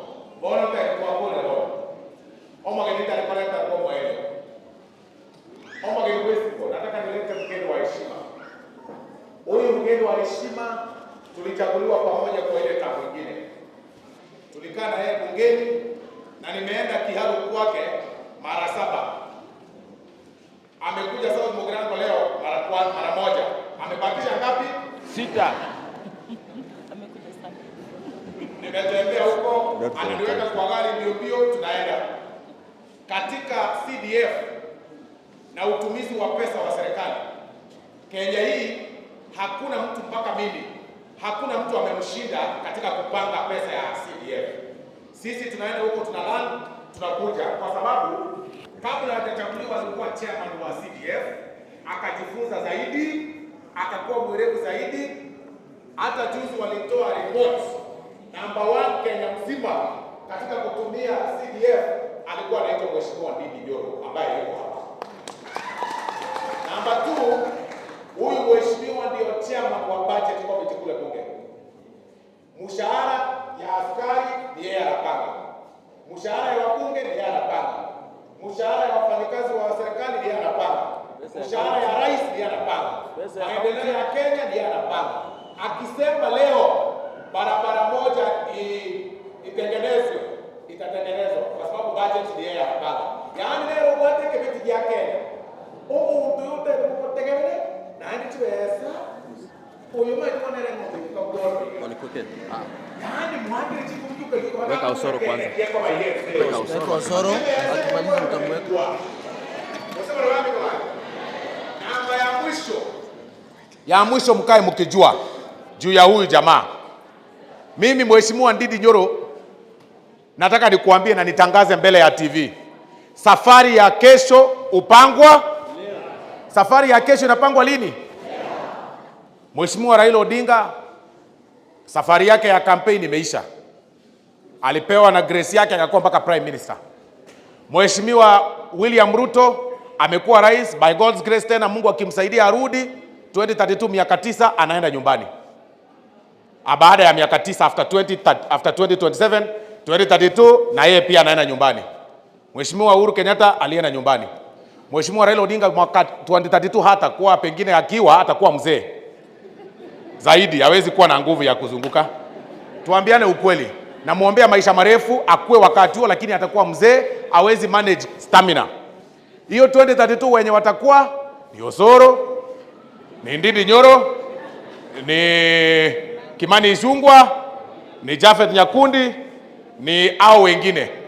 Na ni Mheshimiwa Donya na wengine. Wewe Mheshimiwa Ndindi Nyoro, mimi niko na ndoto ya kuona pikipiki za white zikiwa mbele yangu. Hata mimi najua uko na ndoto ya kuona pikipiki za white zikiwa mbele yangu. Hapa tuko katikati ya watu wangu. Kama 2032 Mungu atakujalia ukuwe na nguvu kubwa ya kukuwa Mheshimiwa Rais wa Jamhuri ya Kenya, kwa sababu hata mimi nataka kukuwa rais. Mmoja wetu akiwa rais, mwingine akuwe na ugu wake. Kwa hivyo leo mwingine akuwe naibu wake wa rais. Mimi nakuombea mema. Leo umekuja hapa kutuchangia. Na hii area Tabaka iko na baraka. Wacha nikuambie. Mheshimiwa William Ruto akiwa mbunge wa kawaida alikuja hii Tabaka ward 2003, mnakumbuka? Akachangia shule inaitwa Ramoya Girls. Alikuwa mbunge wa tamu ya pili kama wewe. Akaenda akachangia Ramoya Girls, akaanza shule, akaifungua iko huko saa hii. Wewe umekuja Tabaka, mahali Mheshimiwa Rais alianzia. Umekuja kutusaidia hii roof. Hii safari umeanza leo. Watu wa Tabaka hawezi kukusahau. Vile watu wa Kiharu wanakupenda, hata hao wataanza kukupenda namna hiyo. Na wewe ni mbunge kama mimi, lakini unatembea Kenya mzima bila ubaguzi.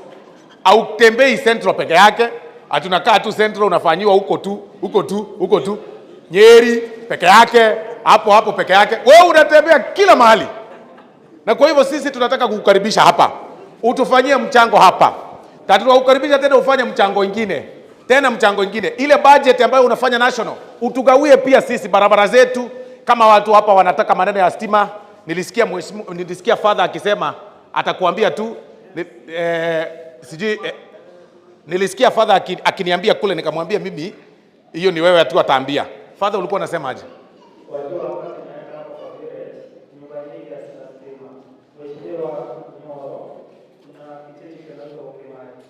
Bokimai.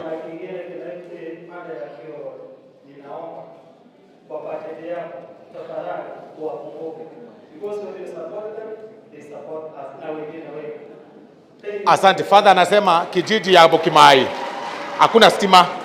Kijiji ya Kiorori hakuna stima. Hiyo sio mimi nimeomba. Ile yangu ambayo nimeandika kwa budget iko. Sikuwa hiyo mbili nilikuwa nimesahau, father akanikumbusha.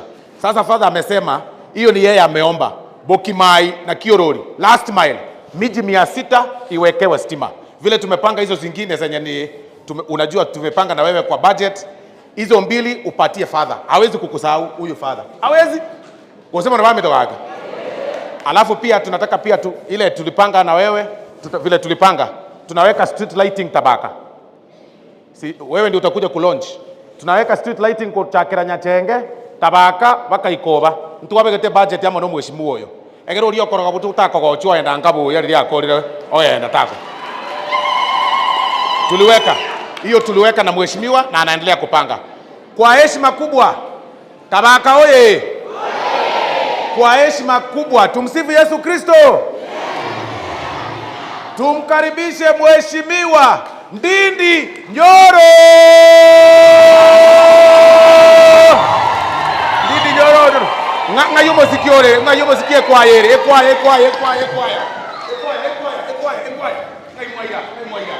Emoraire. Ekwaya moraire. Ya. Ngeke ngakori kwa bwangu bwana. Oh.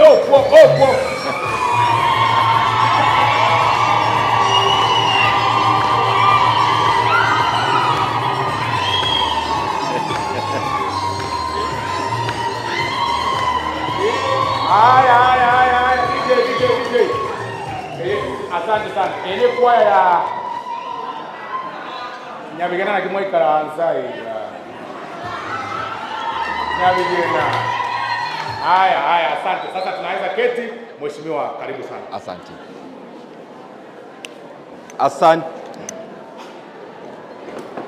Asante sana Mheshimiwa Osoro, father wetu.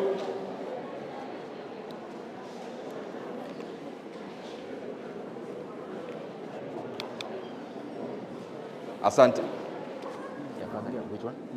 Okay. Asante sana father Mheshimiwa Osoro, father wetu wa parokia ya Tabaka, father wetu Father Ayako, na pia father ambaye ametutembelea siku ya leo kutoka kule Homa Bay, na viongozi wote wa kanisa akiwemo chairman wa hii kanisa ambayo tumekuja siku ya leo, viongozi wetu wenzangu tukiongozwa na Mheshimiwa Sylvanus Osoro ambaye pia ni chief whip wetu katika National Assembly, Mheshimiwa Doris Donya, Mheshimiwa Jafeth Nyakudi, our MCAs, tukiongozwa na area MCA, Mheshimiwa Jimmy, na pia ma MCA wengine wote ambao ni wengi sana wako hapa siku ya leo.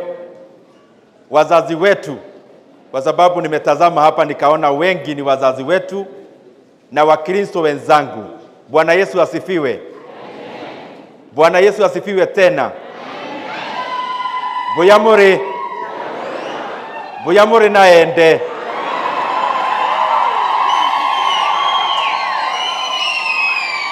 Nyasaye no muya. Chiga kitinza osi. Asanteni sana. Chiga kitio osi tena. Nyasaye no muya.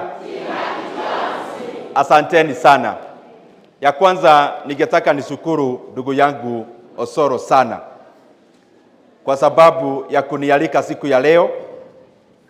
Alinialika wakati tumekuwa na yeye pale Machakos, na nikamueleza hata kama kulikuwa na mambo mengi ya kutumikia wananchi, yeye ni kaka yangu na nimekuwa na deni yake ya muda mrefu sana ya kuja hapa S.Mugirango.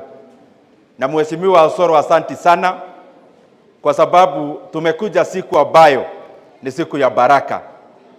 Ile sermon ambayo tulipata kutoka father wetu na pia ile furaha nimeona siku ya leo. I think we could never have been in a better place today than vile tuko hapa Tabaka. Na pia ningetaka nikushukuru sana Mheshimiwa Osoro. Wewe ni kama ndugu yangu. Na ningeambia hawa Wakristo mambo tumefanya pamoja. Kuna mare mazuri, lakini kuna yale pia tumefanya mengi tukiwa pamoja ya siasa.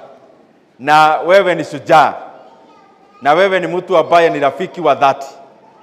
Wacha nikushukuru mbele ya father wetu na mbele ya hawa wadosi wako kwa kuwa kiongozi ambaye ni kiongozi anawapeleka mbali. Lakini najua naweza sema mengi ya Osoro aanze kunikalia sana, kwa sababu pia ni bosi wetu pale bunge. Wacha niseme pia mabaya. Niseme ama niwachane naye? Wacha niseme kwa sababu nyinyi mnajua tu ya Osoro yale mazuri. Na nikikuja hapa ni vizuri niseme hata yale mabaya kidogo. Nitoboe ama nisitoboe? Mimi nataka muongeleshe Mheshimiwa Osoro. Mimi naomba kwa heshima. Ukiniangalia sura, mimi ni ejimoti yake ya Osoro. We are the same age set. Lakini pia ni mdosi wangu pale bunge kwa sababu yeye ni chief whip. Mimi ningeomba mumuongeleshe kidogo tu, kwa sababu Osoro ako na tabia kidogo tu, nataka arekebishe. Mtamuongelesha? Mimi nataka mumwambie acha kunipeleka bio sana, kwa sababu Osoro akikuja ofisi yangu tukionana bunge, barabara ya S.Mugirango, sitima ya S.Mugirango, street light ya S.Mugirango,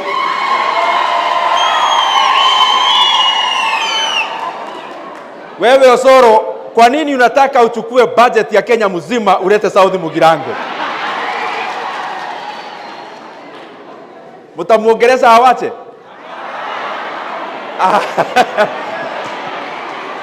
Kumbe ni nyinyi mnamtuma alete budget ya Kenya yote S.Mugirango?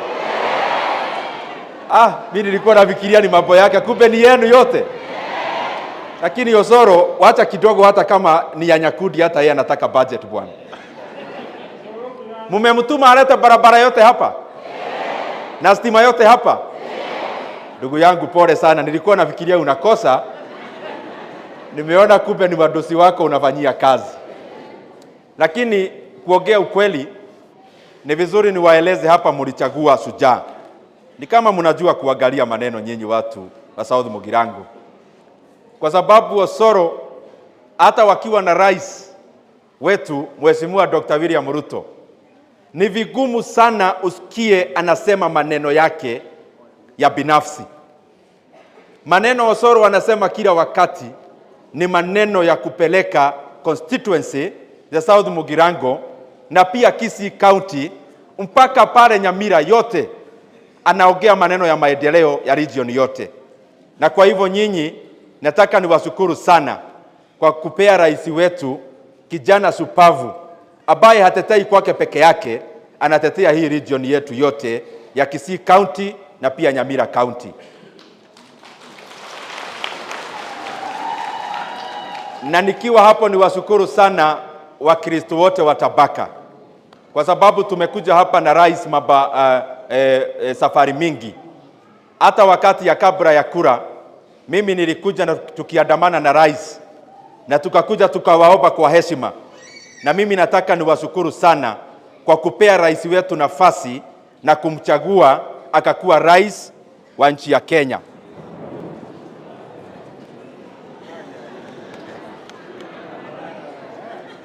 Iko? Okay. Iko Sawa, wacha kwaya waimbe kidogo.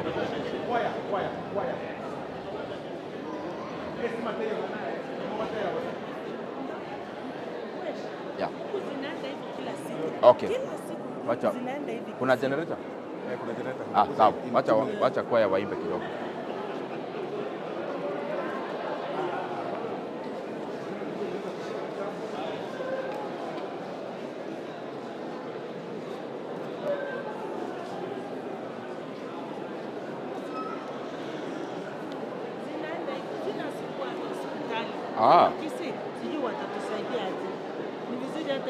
Ama ni mvua? Without the rain.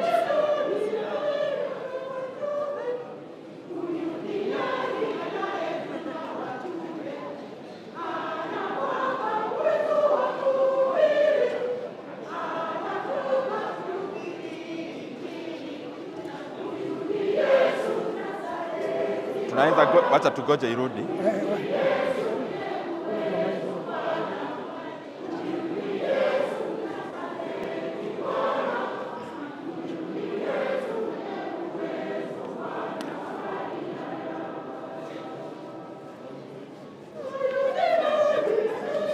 Wacha tugoje irudi.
wa moyo wangu, ambaye mimi na nyumba yangu tumeamua kumtumikia siku zote.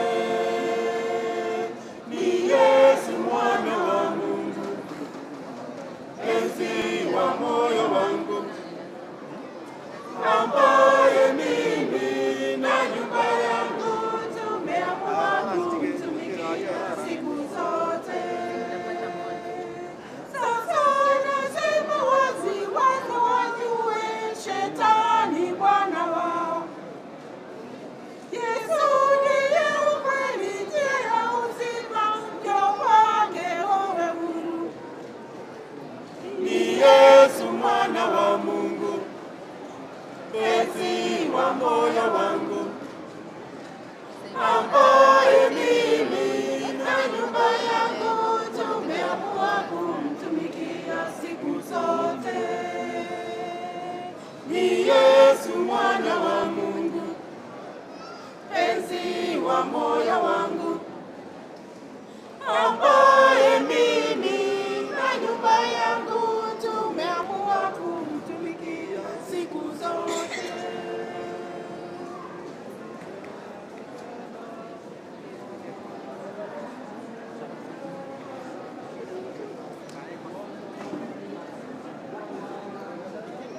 Bwana nifundishe kupenda, Bwana nifundishe kutumikia, Bwana nifundishe kuwajua wenzangu, Bwana nifundishe kutumikia.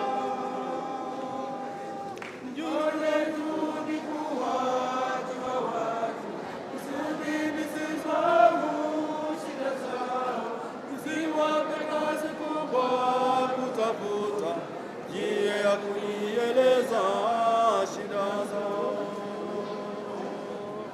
Bwana nifundishe kupenda, Bwana nifundishe kutumikia, Bwana nifundishe kuwajua wenzangu, Bwana nifundishe kutumikia. Usiwe mwenye haraka kuwachoka, iliyosaidia mara nyingi, ujue kusaidia ni safari, ndiyo na milima mingi na miba. Bwana nifundishe kupenda, Bwana nifundishe kutumikia, Bwana nifundishe kuwajua wenzangu, Bwana nifundishe kutumikia. Tuwe kuwatetea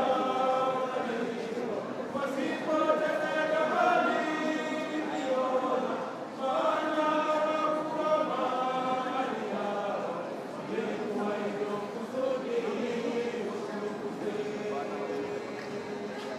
Bwana nifundishe kupenda, Bwana nifundishe kutumikia, Bwana nifundishe kuwajua wenzangu, Bwana nifundishe kutumikia.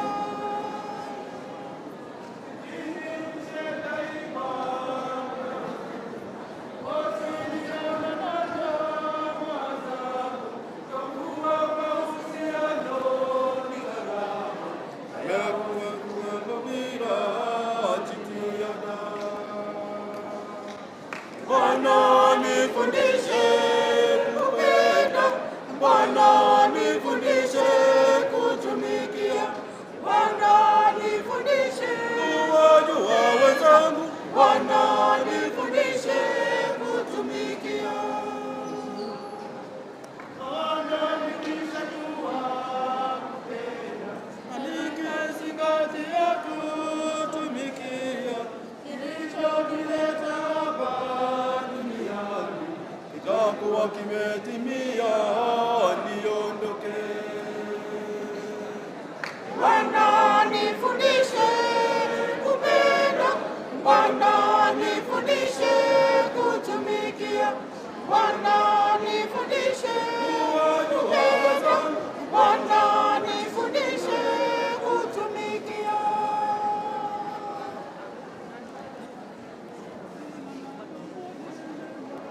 Tibese jitira. Haya, moro sana. Mukaribisha hapo Mheshimiwa Ndindi Nyoro leti kwa kaende ya kabele.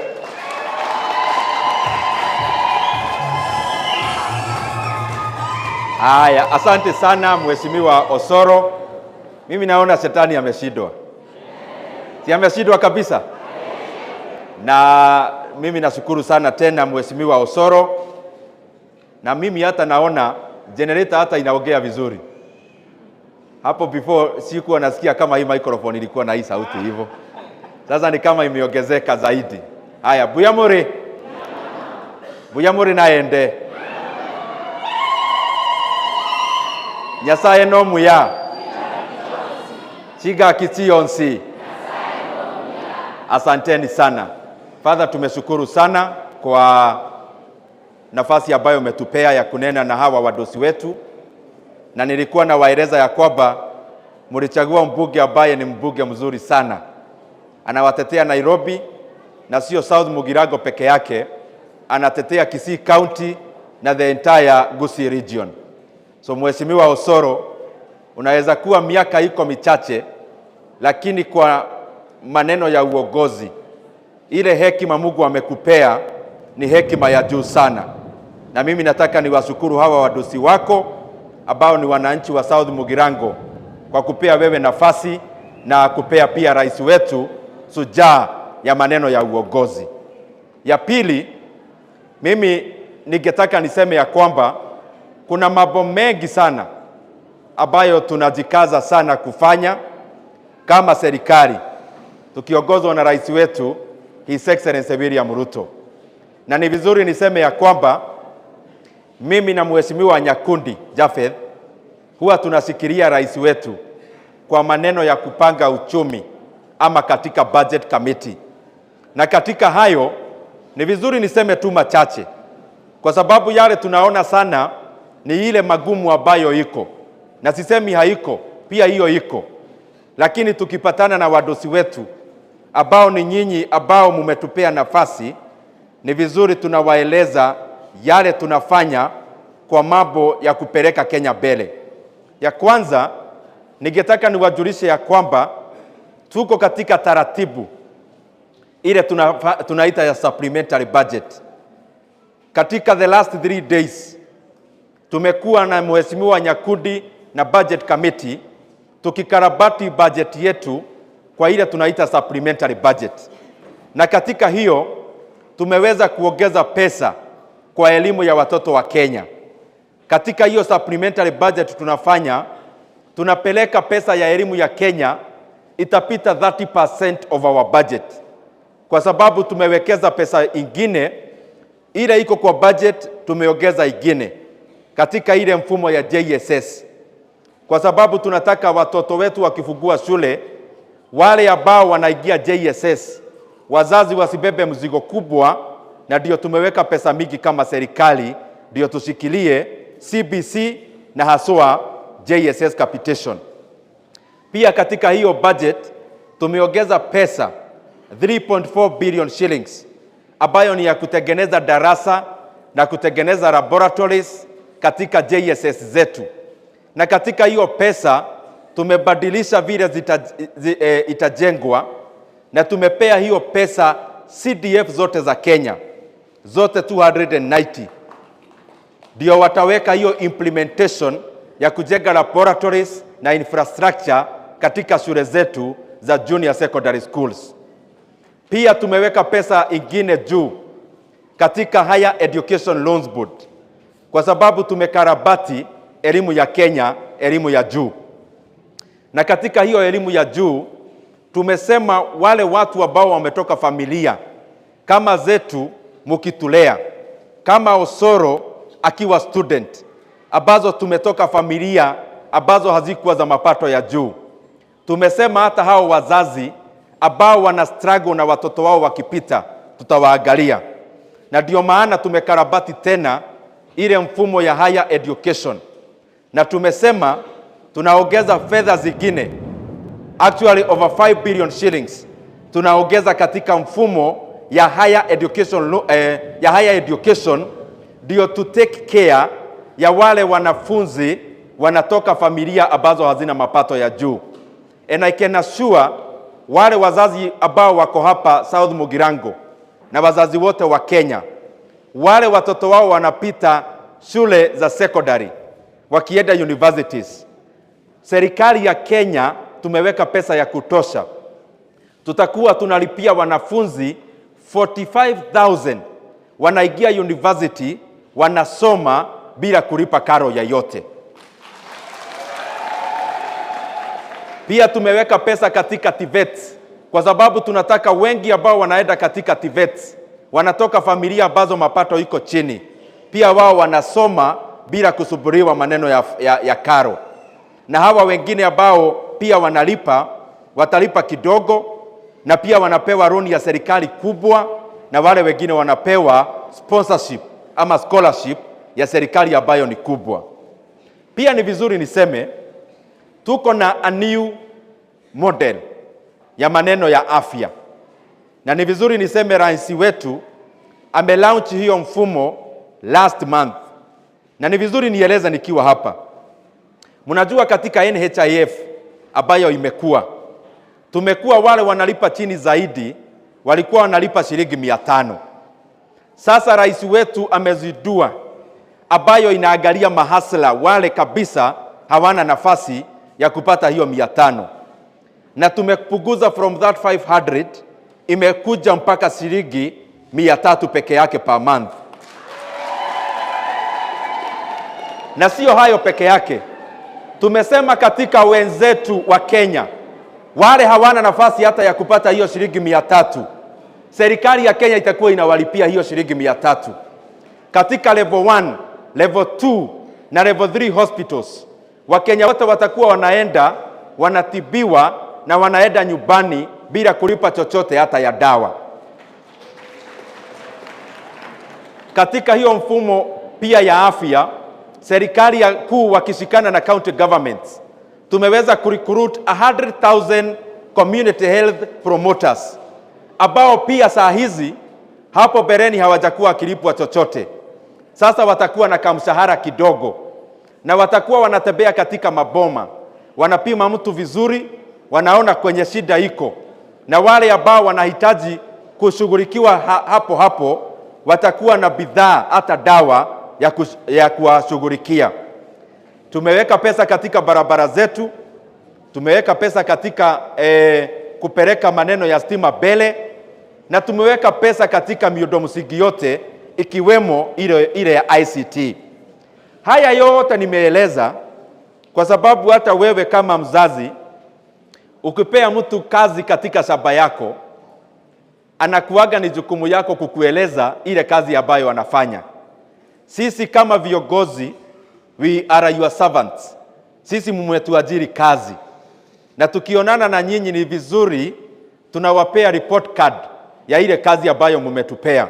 Na kuna mengi hapa Kisii nimeona, especially this ward ya Tabaka, ile kitu ambayo inapea watu fedha ya juu ni kitu inaitwa soapstone. Sidio, nimeona hiyo pia. Hiyo kwa saa hii tumepea actually this supplementary budget, tumepea fedha ingine over 2 billion katika mining sector, na tunataka hawa watu wote ambao wanafanya artisanal mining, kwa sababu hata soapstone is an element of mining, serikali iwasaidie wakuwe in SACCOs. Katika hizo SACCOs serikali iwaweze kuwasaidia, 1 na maneno ya capital, lakini number 2, mkiuza vile bidhaa mnauza zile mnatengeneza from soapstone, hizo bidhaa mkiungana pamoja kama SACCO mnaweza kupata mapato ya juu. So hata hiyo serikali inafanya. Na ni vizuri niseme pia katika ukulima wa Kenya, kwa sababu Kenya, uchumi wa Kenya, watu wengi wanaajiriwa na ukulima. Katika hii supplementary tunafanya pia, tumeweza kuongeza pesa ya fertilizer over 8 billion shillings, kwa sababu tunataka wakulima wa majani chai wapate fertilizer subsidized, wakulima wa pamba wapate subsidized fertilizer, wakulima wa kahawa wapewe pia specialized but also subsidized fertilizer, na hiyo pesa already tumeongeza katika supplementary budget an extra 8 billion shillings. Pia tumeweka pesa ile tunaita ya post harvest management. Mnajua ya kwamba Kenya tuko na mapato ya juu sana harvest in this season, na especially ya maize. Na tumepeana pia fedha katika ministry ya agriculture ndio wanunue enough dryers, na pia tumewapea NCPB pesa wanunulie wazazi wetu na wakulima wetu mahidi, so that we will never have to have the shame of being food insecure in Kenya, na wakulima wetu wameitikia kurudi mashambani. Pia tumewekeza pesa katika hii supplementary. Wale wakulima wa miwa ambao wakulima wa miwa wamekuwa owed a lot of monies by factories, tumeweka pesa over 1 billion shillings ya kuanza kuwalipa, ndio pia wakulima wetu wapate nafuu na warudi kwa shamba tulime miwa, so that we are not so dependent on importing sugar. Tumeweka pesa katika ukulima wa kahawa 4 billion shillings, na hiyo pesa tumeweka katika cherry fund ya maneno yetu ya ukulima ya kahawa. Haya yote nimeeleza, naeleza kwa sababu sisi tunaheshimu sana kazi wakulima wanafanya, na ndio maana tumeweka pesa hiyo ya cherry fund katika ukulima wa kahawa. Tunasaidia wakulima wa majani chai. Tumeweka pesa ya kununua mbegu za pamba katika wale wakulima wanakuza cotton. Tumeweka pesa katika fertilizer na yale mengine ambayo wakulima wengi wanatarajia kutoka serikali. Nikimalizia, ya mwisho kabisa, mimi nauliza Wakenya wote kwa heshima sana, na nasema kwa heshima kwa sababu Wakenya ndio bosi wetu kama viongozi. Rais wetu aliingia katika uchumi. Mimi tulikuwa tunaenda mikutano na yeye, na muangalia napata huruma, kwa sababu sisi tukifanya campaign tulifikiria nchi ya Kenya iko nchi. Wakati tulipata ama chance ya kuongoza, kuingia pale kuanza kufanya mikutano na watu ya serikali, especially treasury, tukarealize ya kwamba mashimo ilikuwa mengi sana ya fedha. Fedha ilikuwa imekopwa ni mingi zaidi, na zile policy ambazo zimekuwa hapo beleni tukaona ilikuwa inapeleka Kenya yetu pahali ambapo sio pazuri sana. Na ningetaka nichukue kama moja ya fuel subsidy. Tuliambiwa na hiyo serikali ambayo hapo awali, na sio vizuri tushinde tukirifaa hapo, lakini pia on the other side wananchi wako na haki ya kujua. Tukaelezwa ya kwamba serikali ilikuwa inapeana pesa ya fuel subsidy. Mimi ningeuliza Wakenya wote, kwa sababu budget is a public property, waende wakague hata hii supplementary budget. Ile subsidy ya last year tunalipa hata saa hii. Hata katika hii supplementary budget tunaweka 4 billion ya fuel subsidy ya last year. Kwa hivyo ilikuwa mfumo, yes, pengine inapeleka gharama ya maisha chini kwa hiyo wakati, lakini ilikuwa inatiba shimo ambayo Kenya ingeingia na ikuwe shida kubwa sana kutoka katika hiyo shimo. So all I'm trying to say and to request my bosses, the Kenyans, pale ambapo tunaona saa zingine inabidi tujikaze tu kidogo, kwa sababu ile mikakati tunaweka sio ya kufurahisha Wakenya saa hizi, ambayo tena kesho yake tujipate katika shida. Ile maneno yote rais amepanga sio ya leo peke yake, ni ya kesho na miaka inakuja. Kwa hivyo tukiona saa zingine tunataka kitu yaguke bei na bado iko juu, sio ya kwamba hata sisi hatutaki kushukisha, lakini tunataka kwanza tukue na msingi dhabiti ya kiuchumi, ndio maneno ingine yote ifuatanishe, ikileta gharama ya mwananchi chini ya maisha. So mimi nawashukuru sana Wakenya wote wa tabaka, nawashukuru sana kwa mumekuwa watu wazuri sana siku ya leo mkituhost. Na mimi nauliza Mheshimiwa Osoro, ile deni niko naye ya mara 6 ya kuja hapa S.Mugirango, uharakishe nikuje haraka bana. kwa sababu mimi nimeona hapa tabaka ni kama kwetu Kiharu ama Murang'a. Hata mkiongea hapa lugha ya Kikisii, mimi nimeshika karibu yote. Na ndio mnaona hata nikisema Buyamuri, mnaweza fikiria mimi ni mtu ya hapa. Mngetaka turudi tena siku ingine? Na nikirudi Nairobi ni vizuri nisalimie rais. Mnapenda rais wetu? Mngetaka atembee hapa tabaka? Yeye mwenyewe ama atumane? Yeye mwenyewe akuje? Ya mwisho ndio tuanze harambee.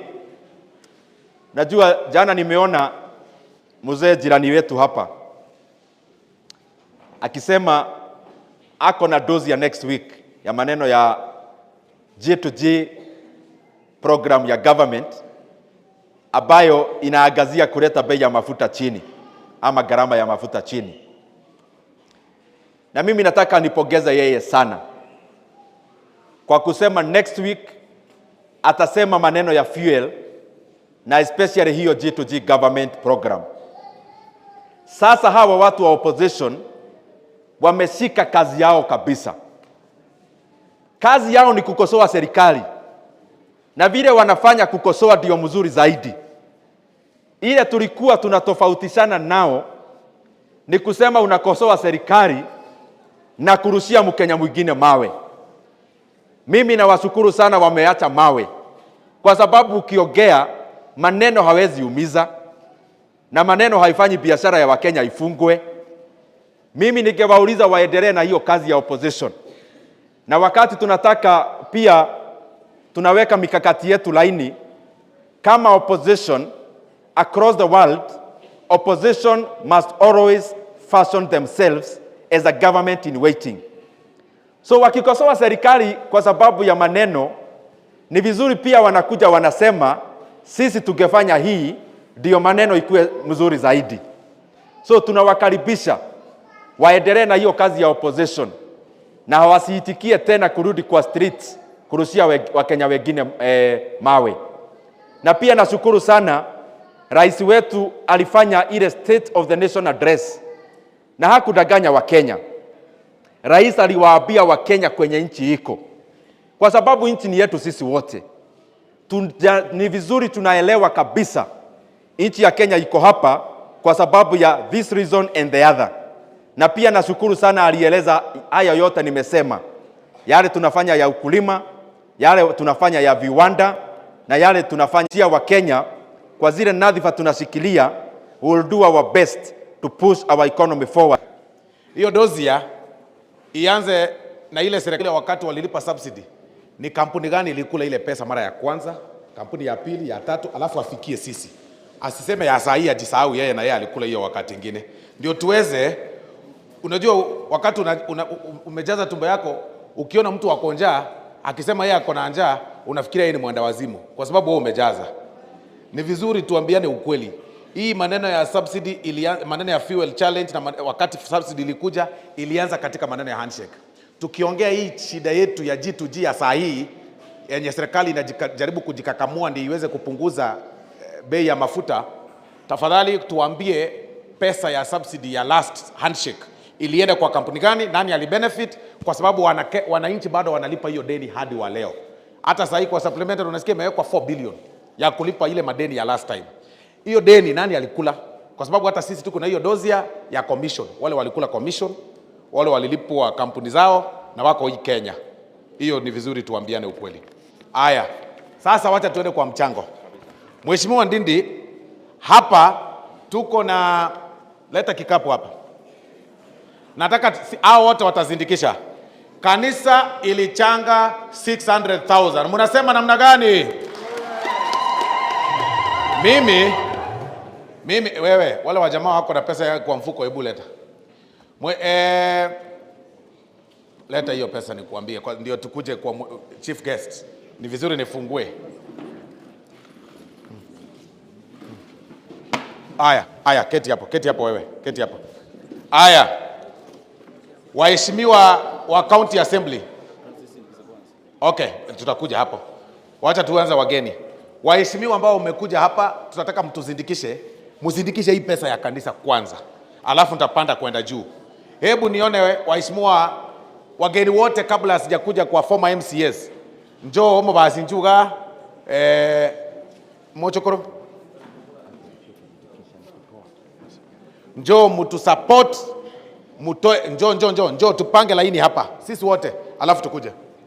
Na vile tumekubaliana na Mheshimiwa Osoro, mtatusamehe badala ya kuchosha Wakristo sana kwa sababu wamekaa, badala ya Mheshimiwa Osoro akitoa tunamzindikisha, mtu akitoa tu anatoa mara moja, kwa sababu Mungu ndiye anaona roho. Ama mnaonaje wa Kristo? So waheshimiwa, kwenye mnakuja sio kuzindikisha, toa na mkitoa unatoa yote, ndio tusishinde tukichosha Wakristo sana. Na hiyo pia Father alisema vijiji mbili ya stima.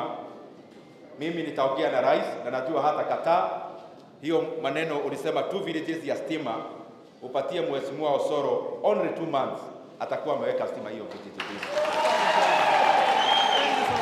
Haya, sisi kwetu Mheshimiwa Ndindi, mama ndio ufungua na mchango, na ndio huyu ameleta mchango yake na ametufungulia kikapu. Makofi tafadhali.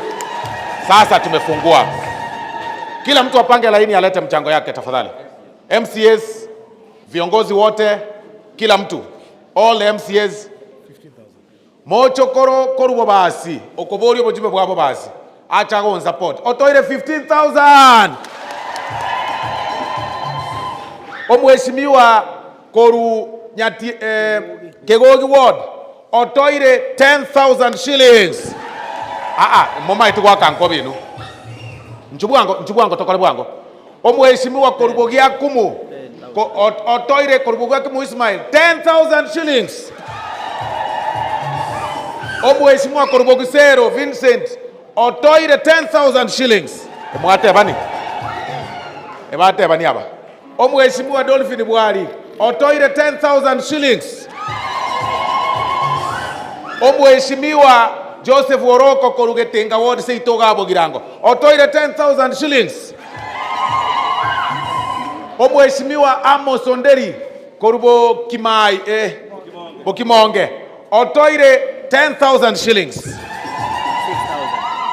Omheshimiwa Thomas Jobare Korubo Bobasi otoire 6,000 shillings. Omheshimiwa Celestine Mose otoire 6,000 shillings. Omheshimiwa Amos Mukaya otoire 6,000 shillings. Omwano itonkaga areas we karakariri otoire 10,000 shillings. Omheshimiwa tegarera jinenga. Omheshimiwa Edina Korubo Machoge nane na akumiri basaye moyoga akuri musare rabuyeka otoire 6,000 shillings. Omwana minto Purity Kirera Korubo Nchari Director Bomas otoire 6,000 shillings. Mabono ngoria. Omheshimiwa Jim narode kagocha. Omheshimiwa Ito Otabaka Ward Jim Kenyanya otoire 20,000 shillings. Njua baheshimiwa, nchuka hakina inu. Ninchu gocha. Omo principal Ito Nyabigena Boys High School Ngoyo otosindikisire otok support na 5,000 shillings. Omheshimiwa Okabaire Ngisa Korubo Getenga otoire 5,000 shillings. Omheshimiwa Apoko 5,000 shillings. Korunyalibali mwarosire muri wakankobi chibese chiko chaiga chinyinge iga. Omheshimiwa Chweya Korubo Ikanga otoire 5,000 shillings. Omheshimiwa Baraka Okabero mo MCO Moticho otoire 5,000 shillings. George. Director George Nyamosi ametupatia 5,000 shillings. Pole sana County Commissioner, nilikusukuma kidogo lakini nimechukua hii 10,000 kwa makofi. Asante tafadhali, ametusupport. amezindikisha county commissioner DCC wetu. Makofi tafadhali, tuendelee. Ngoria. Oh.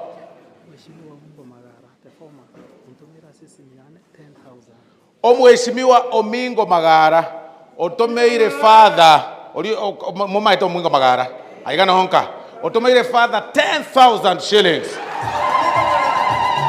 Aya bono toche abaishimiwa togendere abaishimiwa baito njwe good. Omweshimiwa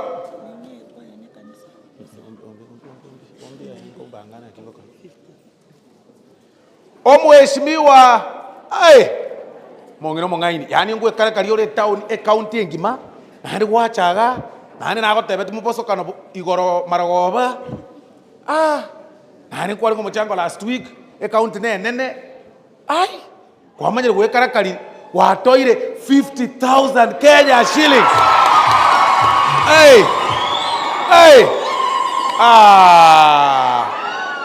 Omontago kune nonde montago kune 50,000 shillings. Karatiga ntegerere treasurer ya ito ya UDA orure gari kituru chache north mumuroyo otoire 100,000 shillings. Pacha hizo utatangaza 320. Wacha nitangaza ya nani kwanza ya Zahiri. Aya tegerera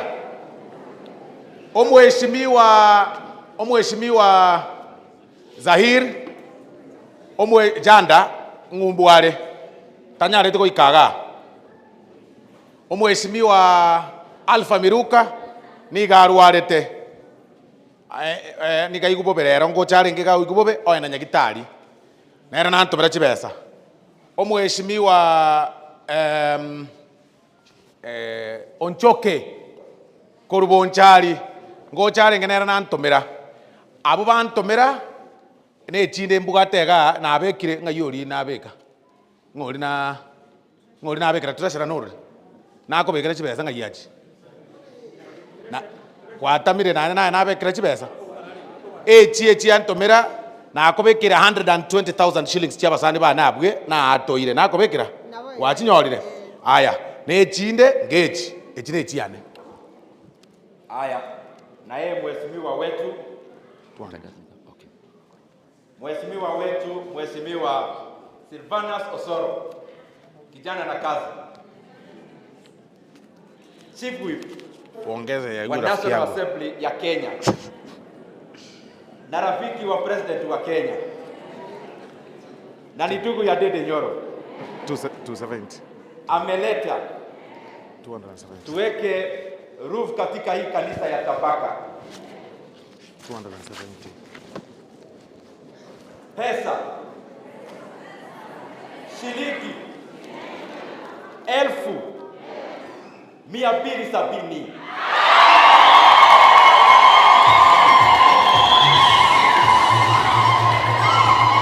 5,000. Wacha niseme tena, Mheshimiwa Osoro mbunge wetu wa S.Mugirango ameleta 270,000 na ndio hii hapa. This is 5,000.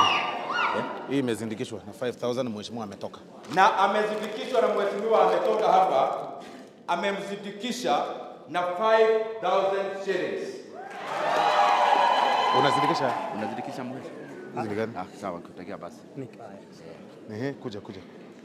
Huyo amezindikisha na 1,000. Mheshimiwa Osoro amezindikishwa na 1,000 na amezindikishwa ingine na 1,000 na amezindikishwa ingine na 2,000. Asante. I think tutazindikisha yote pamoja ndio tusichoshe wa Kristo. Ama ni aje wazazi wetu?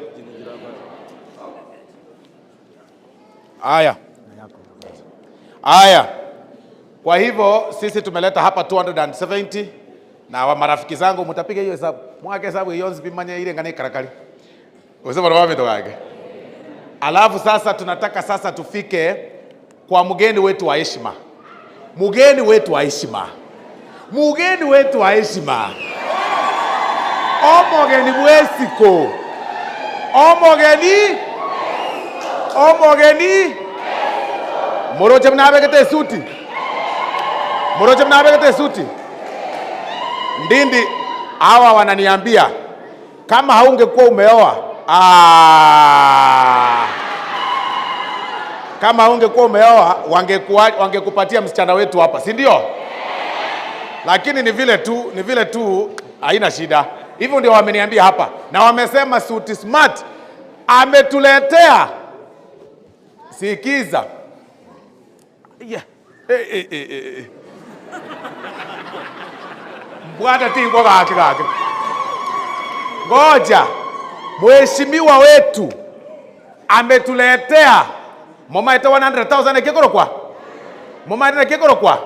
Hii intaete tobare. Tochake. 1 2 3 4 5. Ntikera bungirane. Togenda rebono.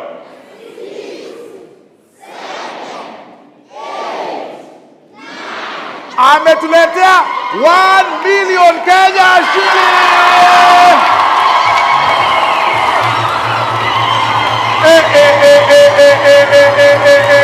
1 million Kenya shillings.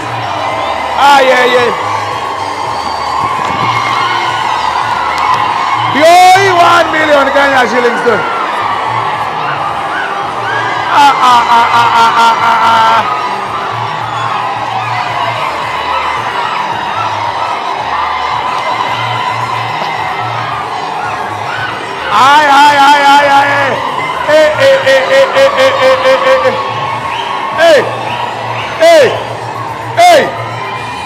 DJ.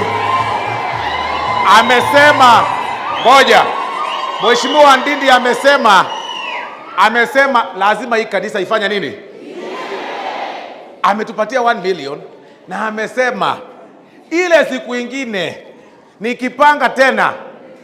Unajua ameangalia hii rufu, amesema wewe usingeniambia vizuri. Mimi nilikuwa nafikiria unaniita mchango kidogo. Amesema wacha nikupatie hii pocket change, lakini ile siku utaniita nitakupatia pesa ingine utashangaa. Na kimogoteba. Kakimonteberi mbia mono buya kakimonteberi ya mahoko kakimonteberi wazo. Utaniruhusu kabla nikae chini nimeona okay, kabla nikae chini, hawa Wakristo ambao wanafanya kazi ya Mungu katika kwaya. Unajua kwaya ile kazi mnafanya bado ni ya Mungu, kwa sababu mnaibia Mungu. Na nimeona kuna kwaya ya hapa na kuna kwaya ambayo ni ya pale kwa kina mheshimiwa. So kwaya ya hapa ambayo tuko, mimi ningeomba Father niwanunulie ka uniform.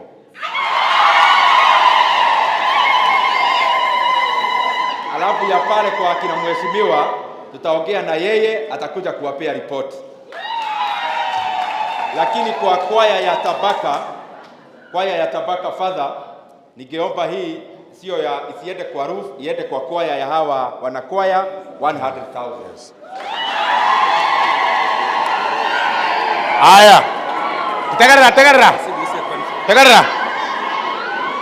Aya, tabaka oye. Ikaransango. Ekwaya tegarra. Genda karatira. Ngoja chire. Mobiko chiro Father. Ngoja chire. Genda karanse. Aya.